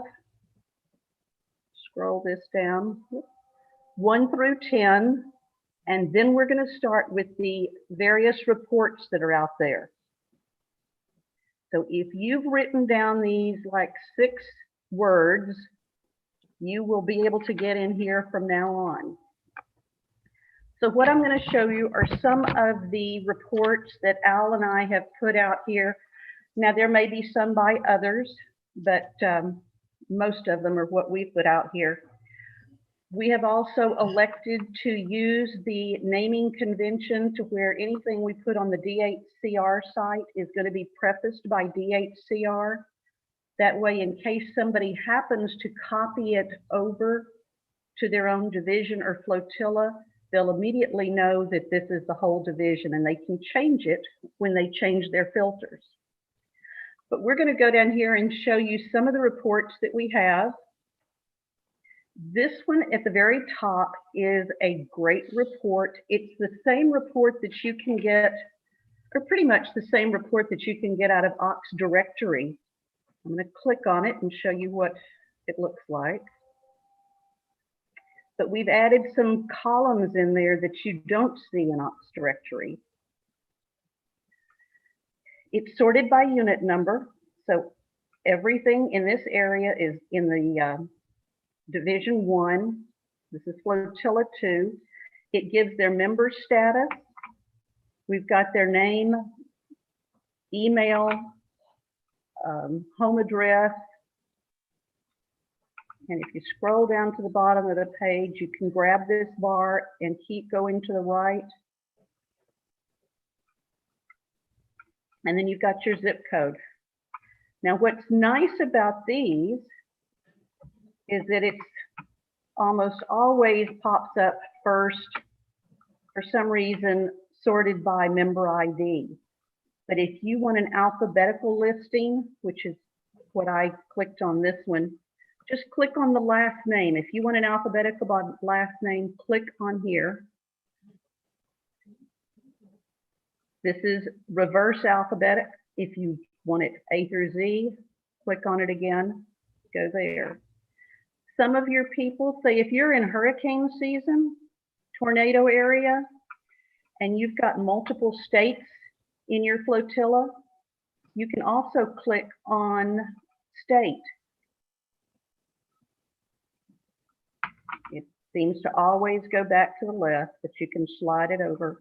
Now it's sorted by state. All your flotilla members are together and all your Georgia members are at the bottom. There's probably not a lot of times that you would use that, but that's just a couple of ways that you can sort through here. You can sort by member status too, if you want all your BQs, your AXs, whatever you want. Okay, so this is one of the reports we've got.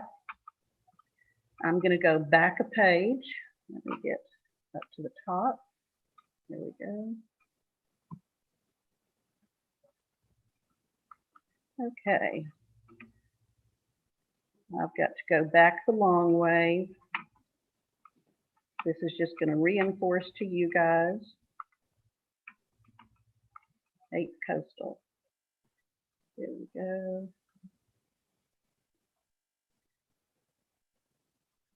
Facilities report. This is going to really be handy for you guys. Click on that.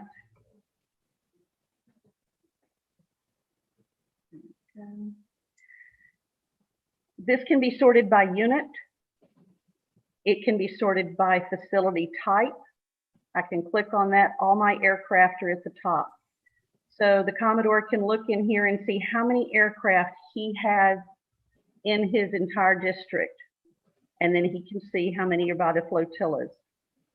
and divisions, boats, radios, and vehicles. If you happen to look at this and you don't see your vehicle listed, this is only those that are currently operational. If you have an offer for use in and it's not showing here, it means that your offer for use is stalled somewhere along the way. Something hasn't been completed, and check with your flotilla and see where it is.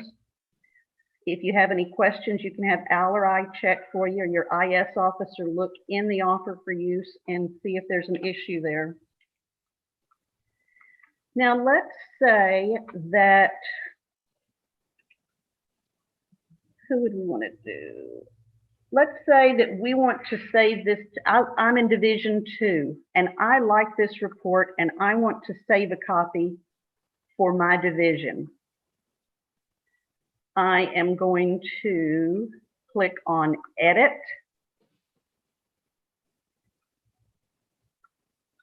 Save as. And I'm going to come up with this template, the report name. It's asking you in blue what you want to call this report. I'm going to Division 2, Facilities Report.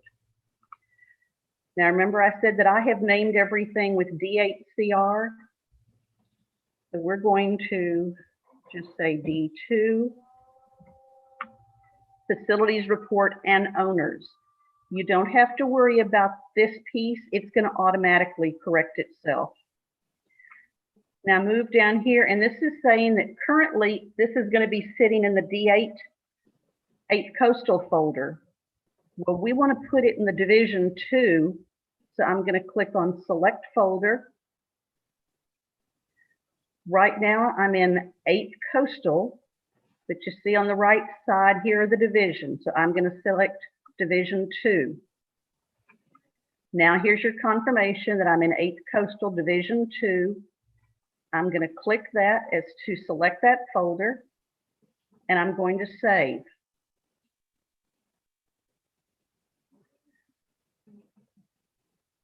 Okay.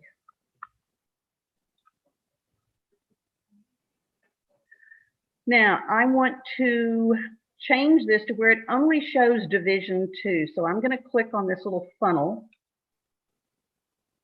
And where it says unit number starts with 081, that's the indication that it's the whole district. So I'm going to say starts with 08102 and apply. Now, Division 2 only has 1 boat that Mr. Charles Cravens owns. So I'm going to hit edit. There's a little box I'm trying to get around. Save. Now, this has been saved into the Division 2 folder. So anybody in Division 2 at any time can look this up. There is also an option if I save this and decided I didn't want to put it there, I've made a mistake, or I really don't care if there's only 1 boat. Sorry if Division 2 is listening, we do care. If I wanted to delete this report I just made, I'm going to click Edit, Delete. Are you sure you want to delete this report? I'm going to say Confirm, and now it's gone. Do we have, whoever's monitoring the YouTube, are we having any questions at this point?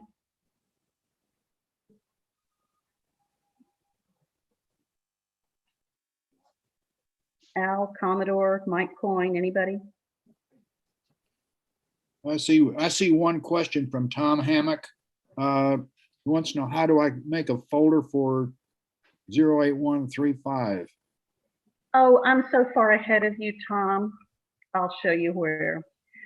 All folders, we went to auxiliary access, 8 coastal. What'd he say, Al? 35?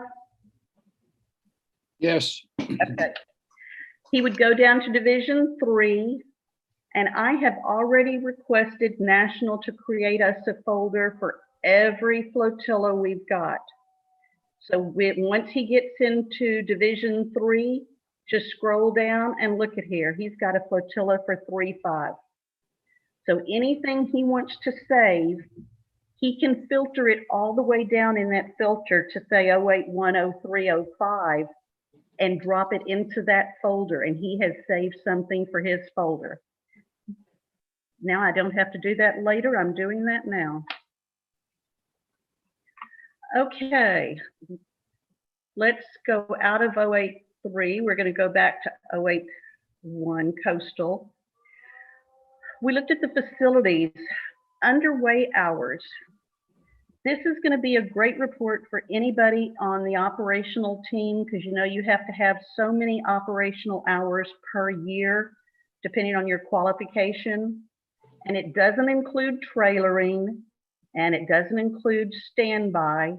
And this report, I'll go ahead and click on it and show it to you. It's not going to have a lot in it so far this year, but there's some. This report is by unit number, and it shows that Division 3, Flotilla 5, these gentlemen already have these hours out there in underway hours. So they've already got their 12 hours. Well, Peter's a little bit slow, but it's still only the first part of March. But these gentlemen have already finished their bare minimum for the year. This is going to be a big help for anybody, especially the QEs or people that are trying to make sure that they get their qualifications and don't go into re-year. Okay.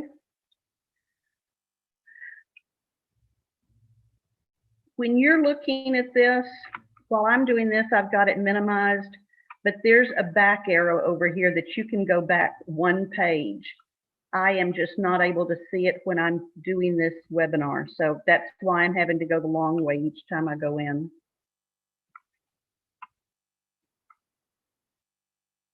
And for those of you that are aviation people, I just saw this added yesterday. I have not looked in here, but all you Airedales might check that out and see what is in there that may be of interest for you uniquely. Okay, let's see, underway hours. These are people that are ops that are in re-years for one thing or another. And Michael could probably answer this question. There was a report that we put out here. It was suggested we put it out. There's something in the NACO Diversity Award this year that is going to need us to calculate and see whether 65% of our members are using Ops Data 2. Is Michael even still on here?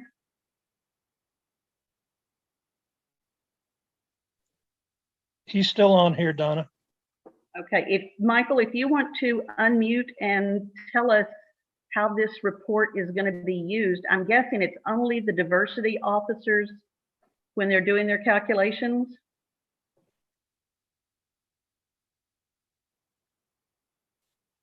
Well, Mike Smith. I think he's on his phone, Donna. Okay, well, we'll just pass this by, but for those of you flotilla commanders, division commanders, or diversity, this report is out there and it can be saved down to your flotilla or division also. And I don't really know what it's used for, but you will need to access this for your diversity application. Donna? Yes? Before we get any farther, there was a question that came up on the chat. Is there a way to save my flotilla folder as a favorite?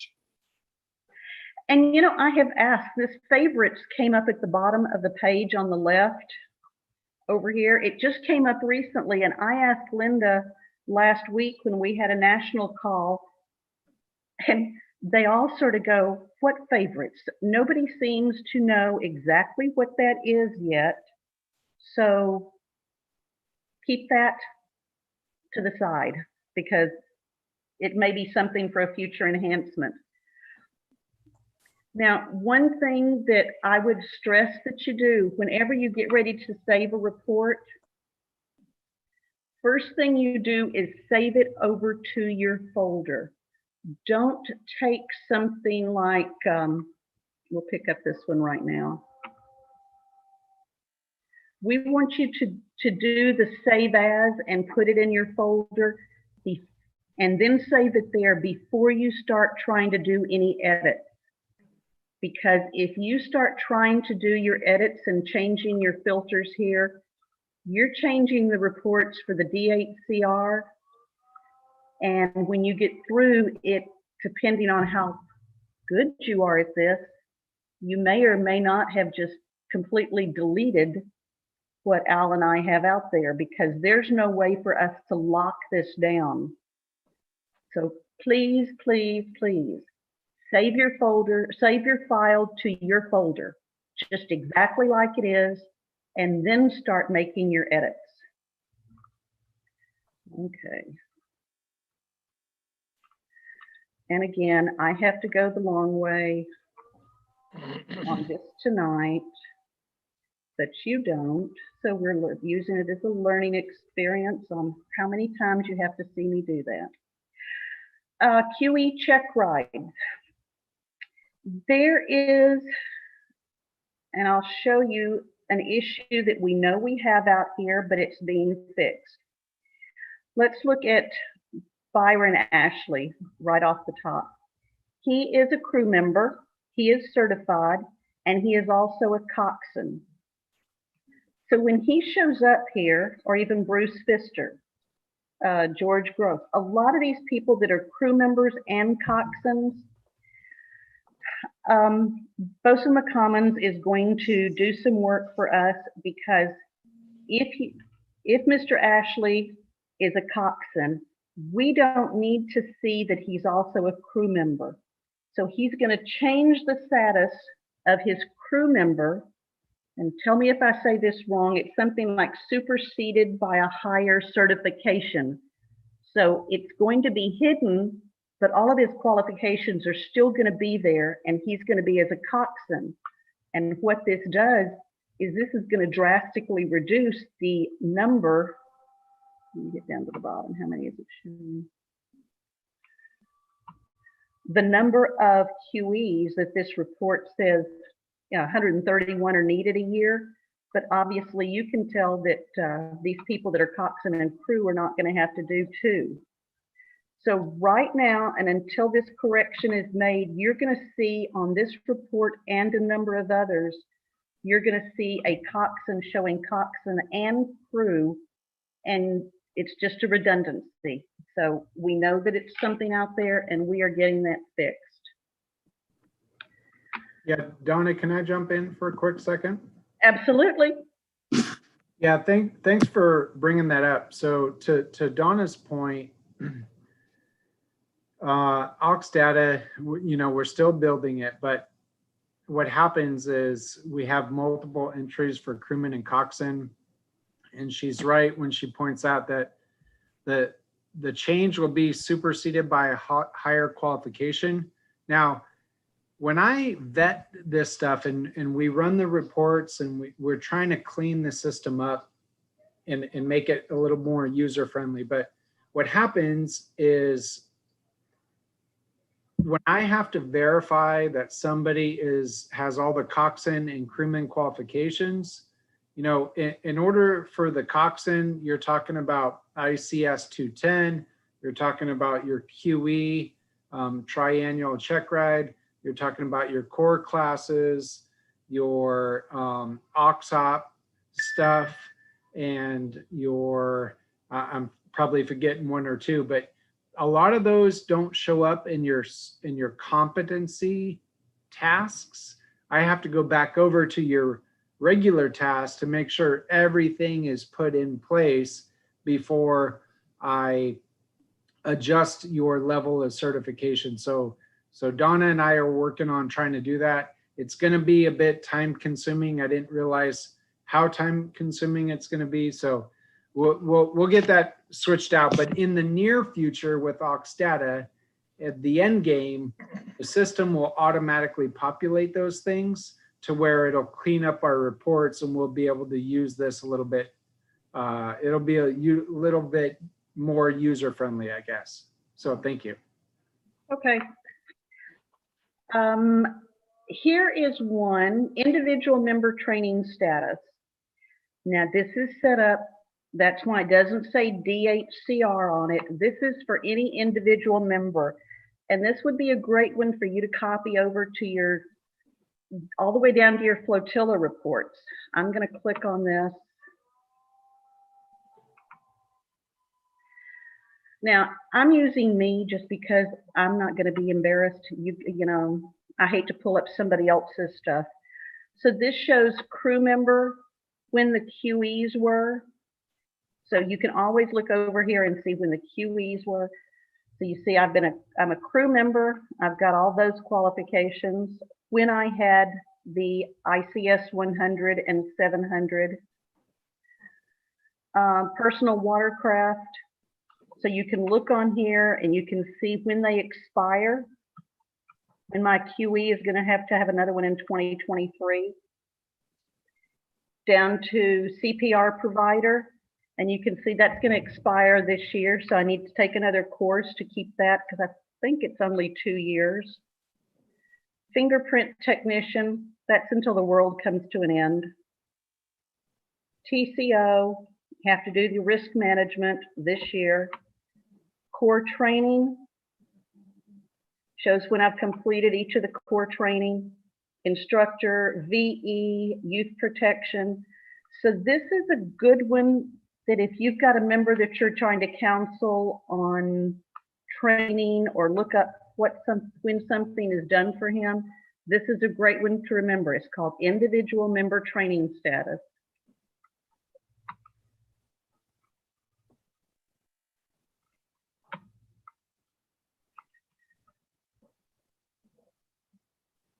Let me see. This is VE activity. If you want to keep track of your VEs, again, this is the whole district. It's going to show you the member's name. It's sorted by unit number. The date that he did a paddlecraft. Another date that he did a paddlecraft. This gentleman did vessel safety check. So we've got this detailed to where we've got here's a facility. Paddlecraft, vessel safety checks, and facilities. So you can see exactly how many they've done and when they did them. If anybody has any questions. Did that guy do 99 exams in one day? No, he did 116 paddlecraft. Oh my gosh. I did question this, and these are at a rental facility. And when he got there, they were all lined up together. They had all their equipment together. They had all the forms and everything. And he pretty much just went down the line from one end to the other. The reason it came up is it was originally in here as vessel inspections. And I thought there is no way on God's green earth that he could have done 116 VEs. And it's like, oh no, those were paddlecraft. So we changed them over to 91Hs. Yeah, that's great. I mean, it goes right in line with what our paddlecraft initiative is and stuff like that. So that's great to hear. Right. So they're getting done. So we had gotten down to, oh, okay. Here we go, HCR. We had gone down to VEs. This is just a list, and I'm not going to click on every one of these. This just shows all the members in DHCR that have done the youth protection training. This PA activity, this is for 20 last year. I forgot why it was. Oh, I think we were trying to do some awards and things. So some of these you're going to see are 20 and some of them are set for 21. But let's show you how to edit something. See this DHCR Hurricane Mission Detail 202. This is actually for 2020 because we had so many hurricanes last year. The question came up of how many hours did we spend? So if you ever have a report here and you want to edit the name of it, click on the report. I did this just for you guys tonight. Click on edit. And then right over here beside the name, you see the pencil. Click on that, add a 0, and then save and run. And now we've changed the name. So that's how easy it is to change the name of them.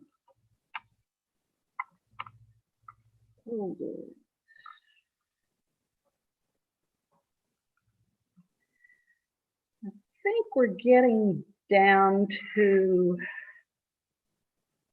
core training.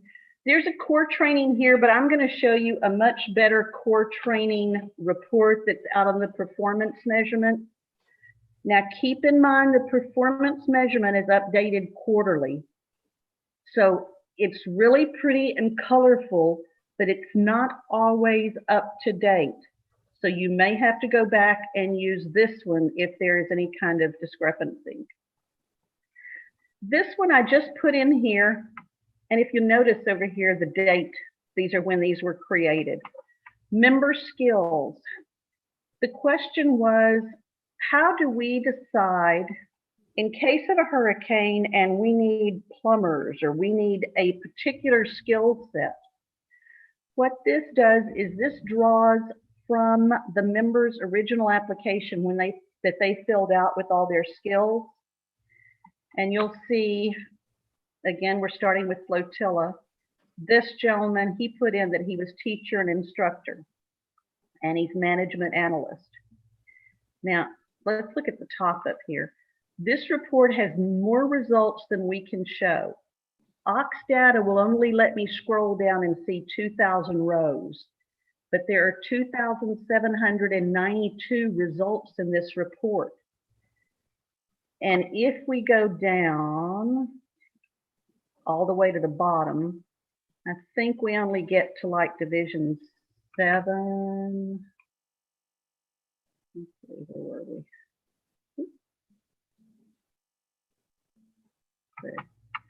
Oh, we only got to division 6, flotilla 11.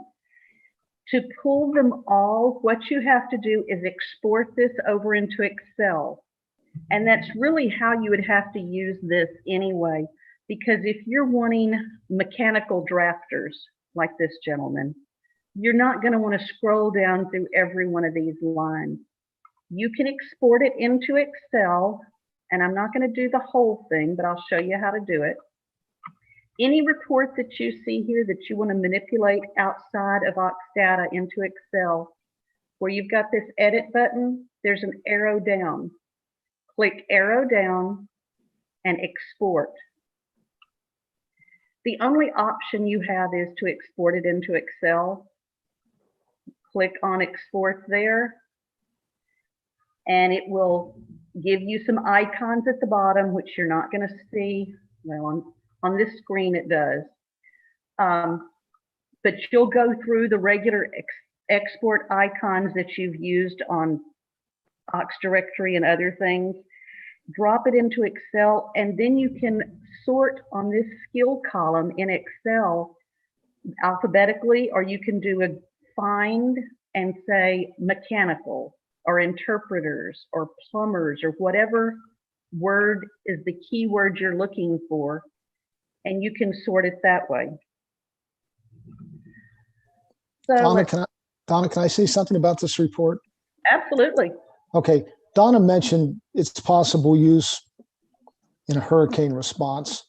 Mr. Smith reinforced something that was said last night, and that's you got to go to the station and maybe sell yourself.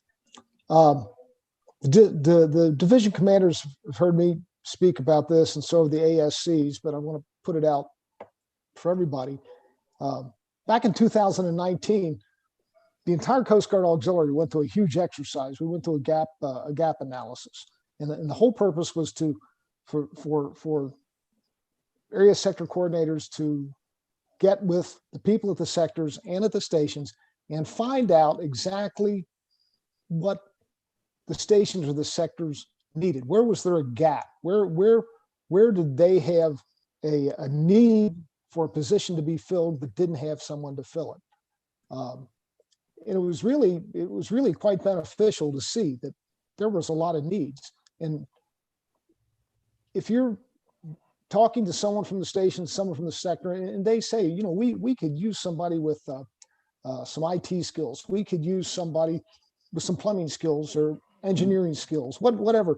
Here's a great report where someone can go and maybe find someone in their division, their flotilla, that might be able to fill that gap.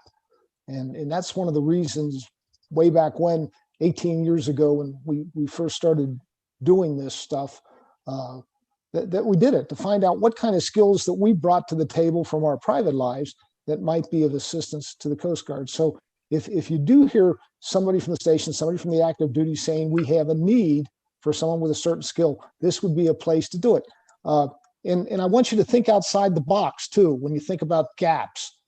Several of the sector commanders have said to us in conversations that, you know, we need tutors.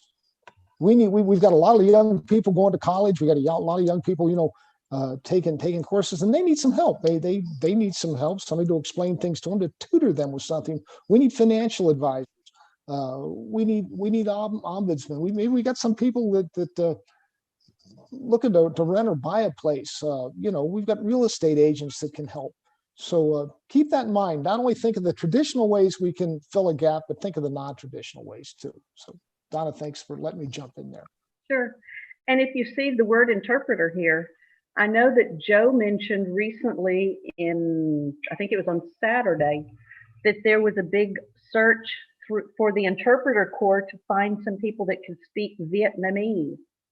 So in DHCR, somebody can pull this, sort it, and get all the interpreters out there. It doesn't say what language they speak, but I would bet if this person is a certified interpreter or translator, it's not going to be a long list. You can at least find out what languages Alvin's comfortable with. Al or Pat or Mike, do we have any other questions out there? Yeah, there's a Not on couple. Zoom. You go ahead. Go ahead, Mike. No, there's not on Zoom. Okay, on YouTube, there's a question from Tom Hammock, and it's one that has been asked over and over again since August 82 came in. Can we get reports like the old training management and training reports? The training management is still in process, and I think Linda mentioned that when she was on Saturday. They're still trying to get some of those things together that have the pretty colors that show in red. But that skills report, or the training report that I showed earlier, is going to be the closest we have to that right now. Okay. Let me see what else I've got in 8th Coastal, and then I'm going to show you the performance management. What is out there? Oh, that is the bottom. So we did get to the bottom of it. Mm-hmm. And Tom, that closest to get to what you're looking for, is that going to be that individual member training status? And that's going to be per member. Let's see. There is another, hang on, there is another question. Mike Fitzgerald is wanting to know, can you sort of go through the bottom of the report, how to use the options at the bottom of the page? Pull up one of the reports and look at the bottom of it.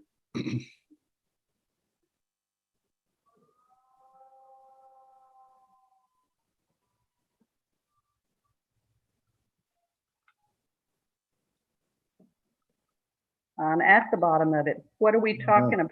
No, the where it says the number, line count, and everything like that. Oh, well, this one I may not have saved with the line count. Let me. I don't think you're not even at, About you're not at the bottom yet.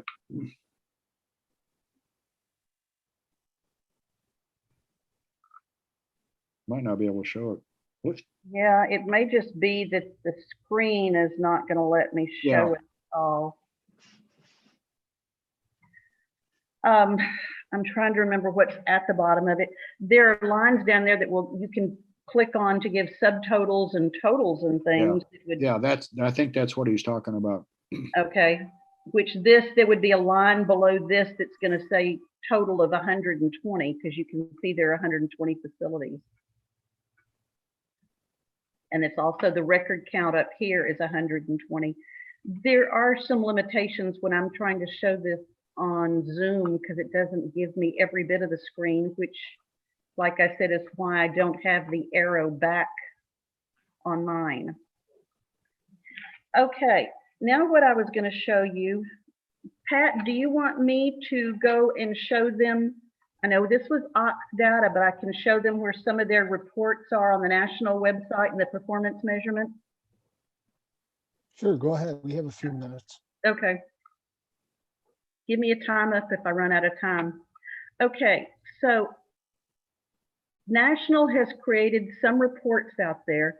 If you go to the home page, you can click on the National website. And then under directorates, go to performance measurement. And this is where you're going to start seeing things. Back during the election times, we had eligibility status reports. Now, this is the frequency I was talking about. This is updated weekly during election season. The core training, I'll go in and I'll show you that in a minute. That's got the pretty colors and everything, but it's only updated quarterly. So I would hate to have you go in on the middle of February and jump on somebody because they are not complete in their core training when this was updated, the 1st of January. So keep these pieces in mind too. Unit summary is nice, it's monthly. Let's look at the core training. Oh, and you do have to be logged in to get to it.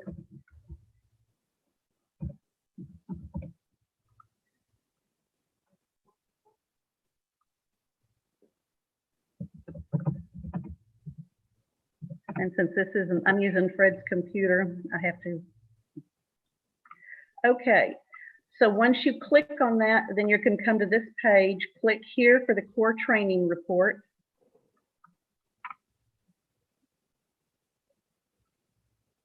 What has he got his report?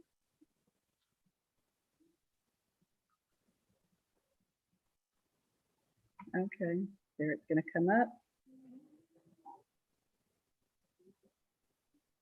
It's loading, just give me a minute.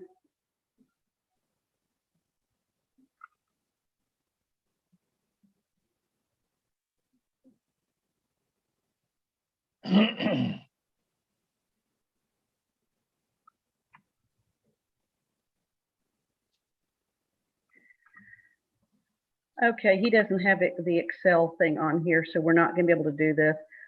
So I'm just telling you that that's where it is. And you can go.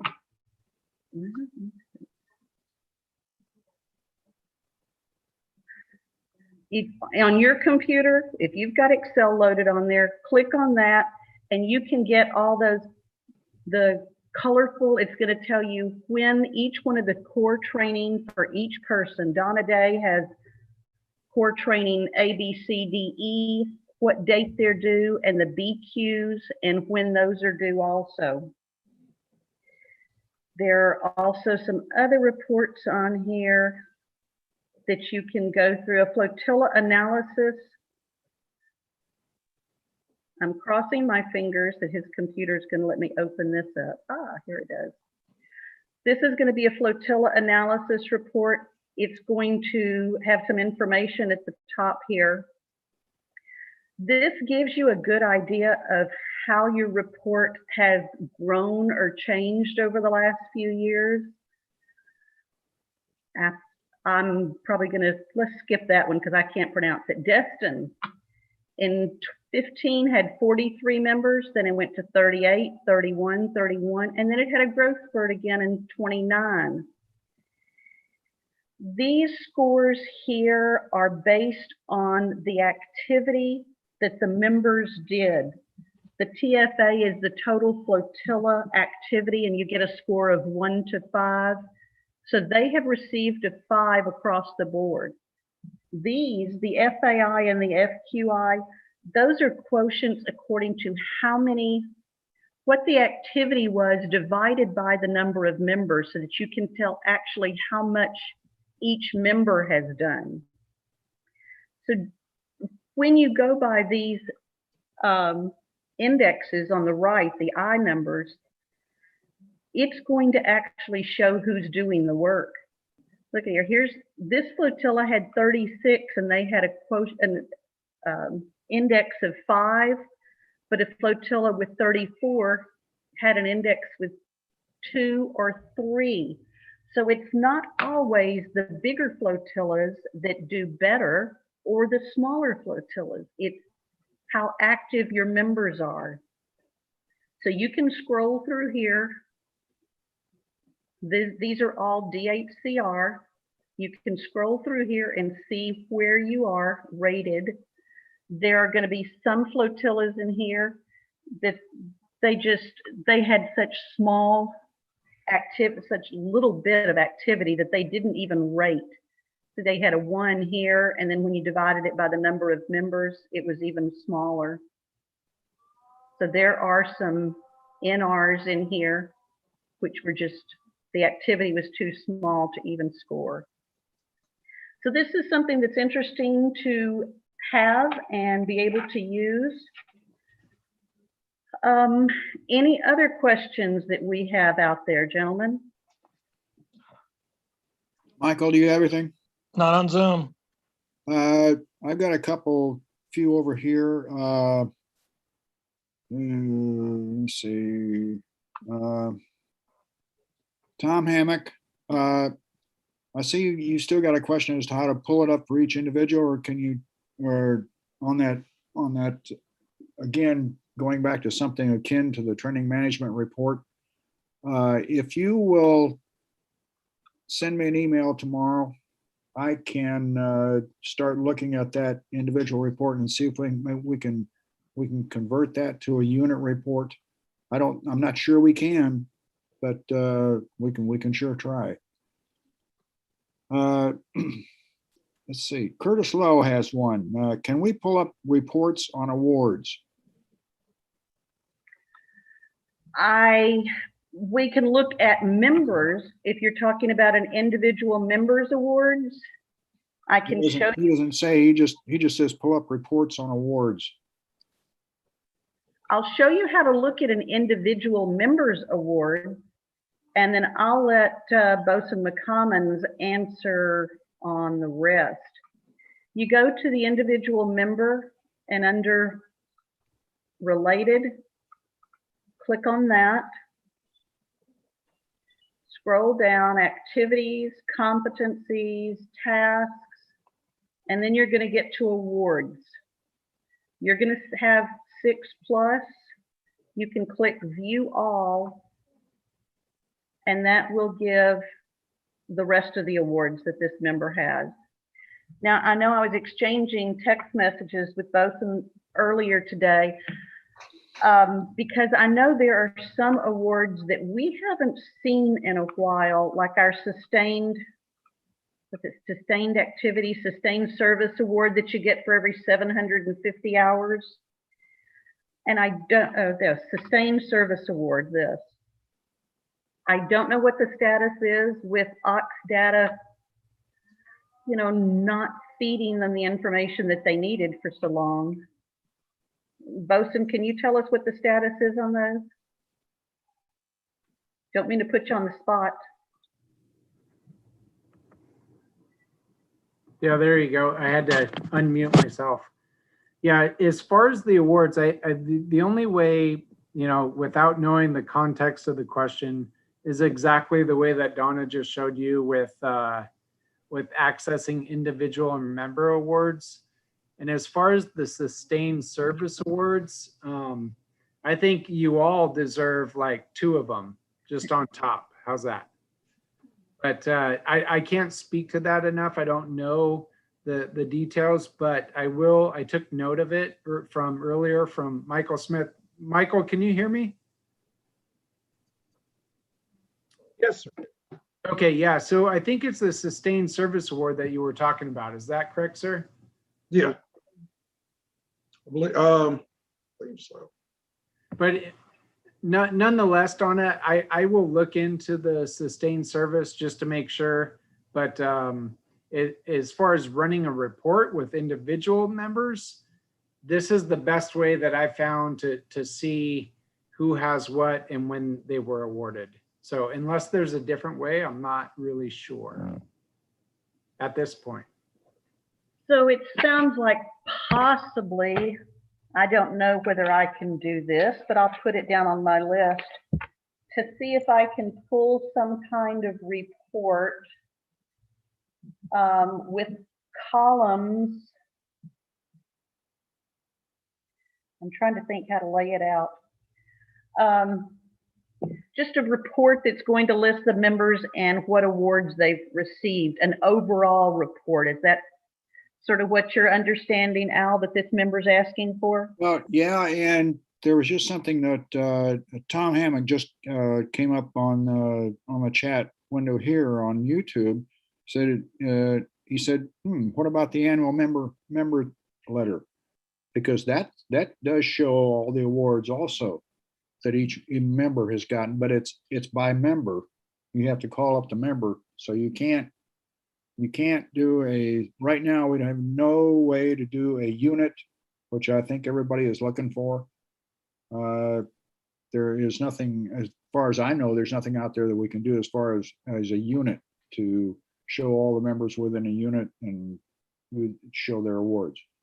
There is an effort, and I hate to keep telling people it's a future enhancement, but there is an effort to get something similar to the annual member report that we used to be able to pull the end of December or the 1st of January, sometime at the end of the year, for each member to show what they did during 2020 or 2021.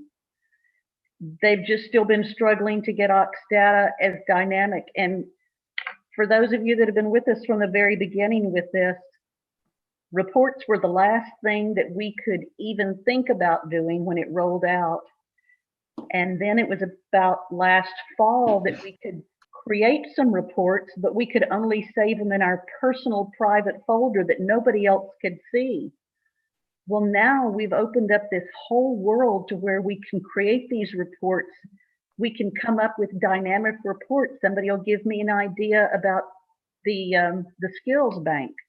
So we figure out how to do it. We put the report out there and everybody can now see it in the DHCR and they can save it to whatever they want.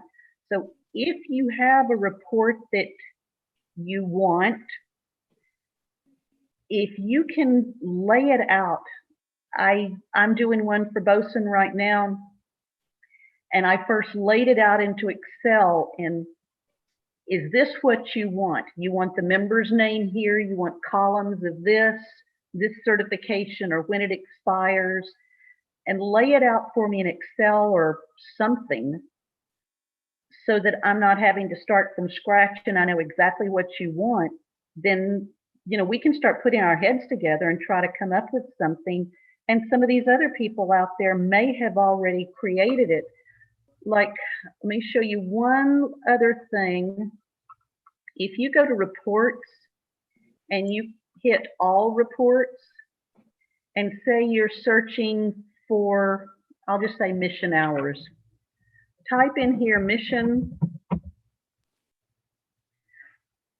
and look at it's going to search all reports that are out there for mission, any report that has the word mission in it. So you can scroll down through here and you may find a report, say Terry Hickok. This may be exactly what you want. And then all you're going to have to do is filter it down to your division or flotilla or something. So use this search box and let some of these other people do 99% of the work for you. If, you know, whatever the topic is, just put it in this box. And that is all I have, unless we've got some outstanding questions. Yeah, we still got some questions out Okay. here.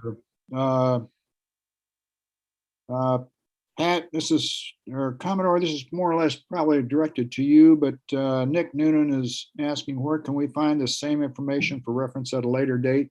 It is being recorded, and I'm going to let you tell him where.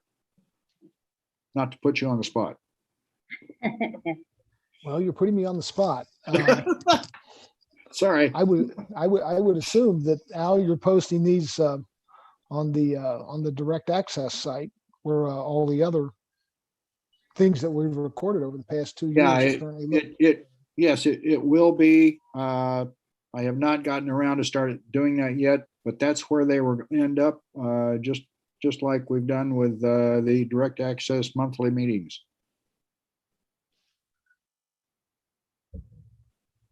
Let's see, what else we got? Okay, Rusty Mumphrey has a question. Who has access to reports, Donna? Everybody else, if you can sign into Ox Data, you've got access to the report, Yep, exactly. which also means be careful because you've got access to mess up my reports. That's why save them to your folder before you start editing them. And if you create a report that you think is wonderful and you do not want to lose, you can save a copy to your private reports or private folder also. That way, if Rusty gets out there trying to learn it and he messes on it, you can go back and pull the report that you saved. Okay, Al, what else you got? Tom, if you would call, Tom Hammock, if you would call Donna on that question that you were wanting about, she can help you with that, or push it up the line, or we can work on it for you.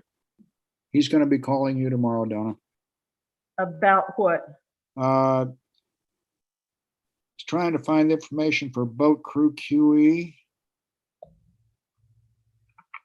Or when they are going to be, or who needs them? It doesn't say. Trying to find just information for boat crew QE. Because we have got a report out here for everybody in DHCR who is going to need a QE this year. And it is called DHCR QE Check Rides 2021. Okay, Tom, see if you're seeing this, that might answer your question. That report's out there and you've got access to it. This includes people that needed them last year that didn't get them. They're not being put into rear. They're being added to the boat crew QEs that need to be done this year. And I'm sure Bosun will let me know if I misstated anything there. Anything else, Al? That looks like it. Tom Hammock, that may be the information you have to give to the QE. Look it over. If it isn't, get a hold of Donna or myself, and we'll see if we can make that a little bit more concise for you. And I don't see anything else. Are you looking on YouTube? Yes. Okay.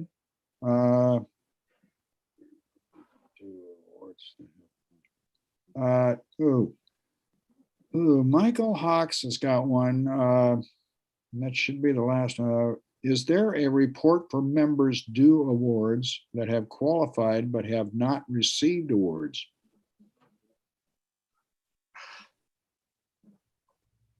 Awards are going to be issued by DIROC or the commanders, one of their flotilla commanders or division commanders that are writing up some awards. And usually they don't know, they have a process that goes through. But as far as any report that lists the awards that are coming, the commander or bosun, I think bosun said that he's not aware of any reports that show awards that are due. Hey, Donna and Al, Yeah. Yes. what about those that qualify for the RBS device? The 250 hours on consecutive years. That's going to be a bosun Dyrox question. Just throwing it out there. Just throw them under the bus. Throw it up against the wall and see if it sticks.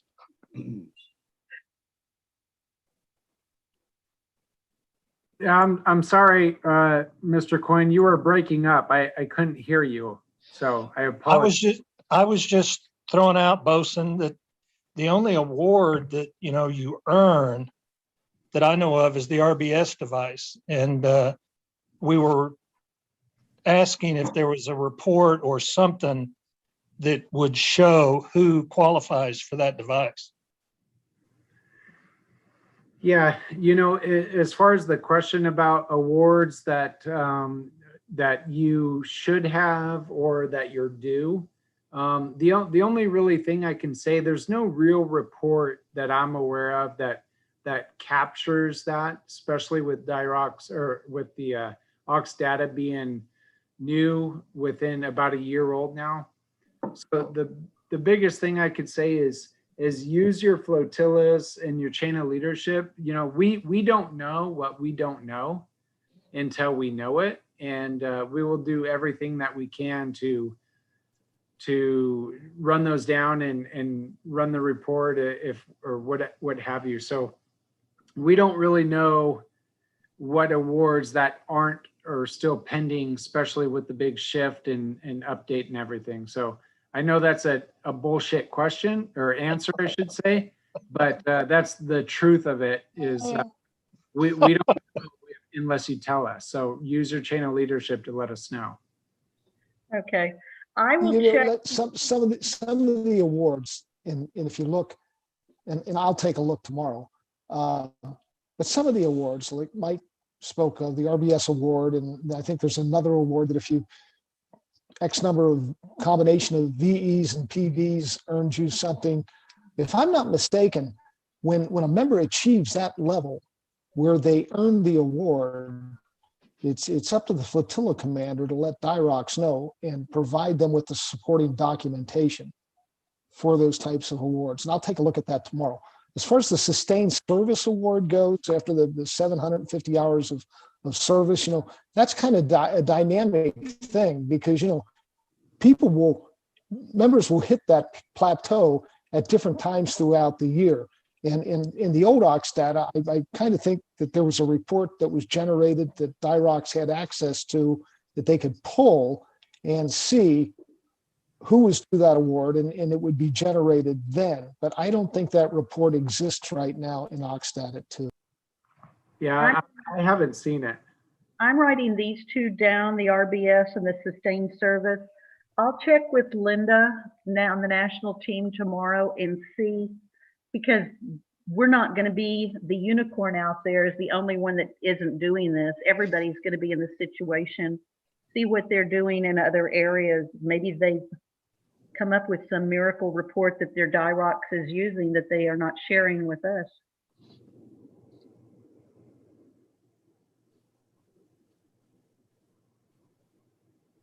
Any other questions in the chat box, Al? Negative, that's it. Any closing, None on my end, Commodore. any closing comments, Commander or Bosun? Hey, Donna. Hey, I know you work a lot with Bosun and really appreciate it. Maybe, you know, depending on how it goes in the future, you and I may be working more together with Bosun transferring out. Not sure about the gap or whatever, but I texted Bosun a while ago saying, hey, you really know your stuff. So I'm going to rely on, lean on you and we'll work through it together, on doing the ops data. So, but appreciate it. No problem. And I told him that when his replacement can never be replaced, when the new guy comes, I'll be glad to come out there and we can, if you give him a couple of days, I'll be glad to sit with him a couple of days and we'll get him up to speed on all the ops data because he's not going to have a background in it, I don't think. Sounds good. Thank you. Sure. And By if the anybody way, has a- by the way, she does make $15 an hour. I was going to ask if Donna, if you could run a report for our pay raises to see what our pay raises were going to be. That'd be, Yeah. Hey, I may not be free, but I'm pretty cheap. There's Mama's Shrimp just down the street from your office down on Chapatulas. Biloxi Shrimp Company. That's where it's at. Oh, I haven't been there. Okay. But if anybody has any questions on something, just send me an email. Let me know. I can walk you sort of step by step. And I tell you what, anybody that's listening to the ops data portion, be sure to tune in Thursday because Bosun McCommons is going to go over the new patrol order request that just changed on Monday and then talk about offer for uses because those are going to be great and spread the word. Yep. And I'm also going to cover, I got a lot to get through on Sunday or Thursday night, like you said, offer for use, the new patrol orders, we'll walk you through it all. I'm also going to be talking about POBs. I know there's a lot of questions out there. So I'm going to try to get through a lot and then open it up for some questions. So thank you, Donna, for doing that tonight. And, I learned quite a bit of stuff about running reports. I'm not the best at it. So that's why I always call you. So thank you. That'll work. Okay. Thanks, everybody. Thank you, Donna. Thank you, Mike Smith and Eric Beck. Excellent presentations tonight. Thank you, everyone who was on the call, was on YouTube. Tomorrow night, we've got an operations update with Donna Day's better half, Fred. And Better of course. Other half. And a presentation on emergency management with Joe Leonard and how people can get involved at the local level with the emergency management mission. And I hope tonight kind of broadened our views about diversity, how important it is, what being diverse can bring to the table to our flotilla. If we were a flotilla of nothing but lawyers, what would we be? We'd be the local bar association, right? So, the more diverse, the better, the more opinions that come, the different outlooks that come to the table. And as far as the report piece of this tonight went, the reports are out there.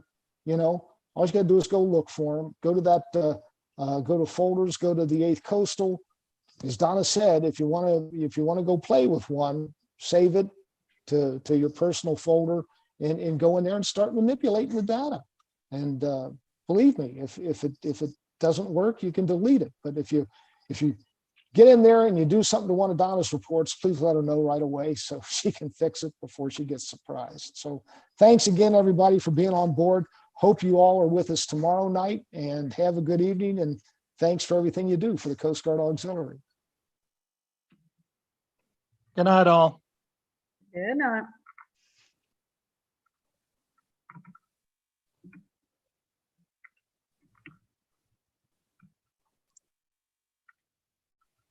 Have a good night, everyone.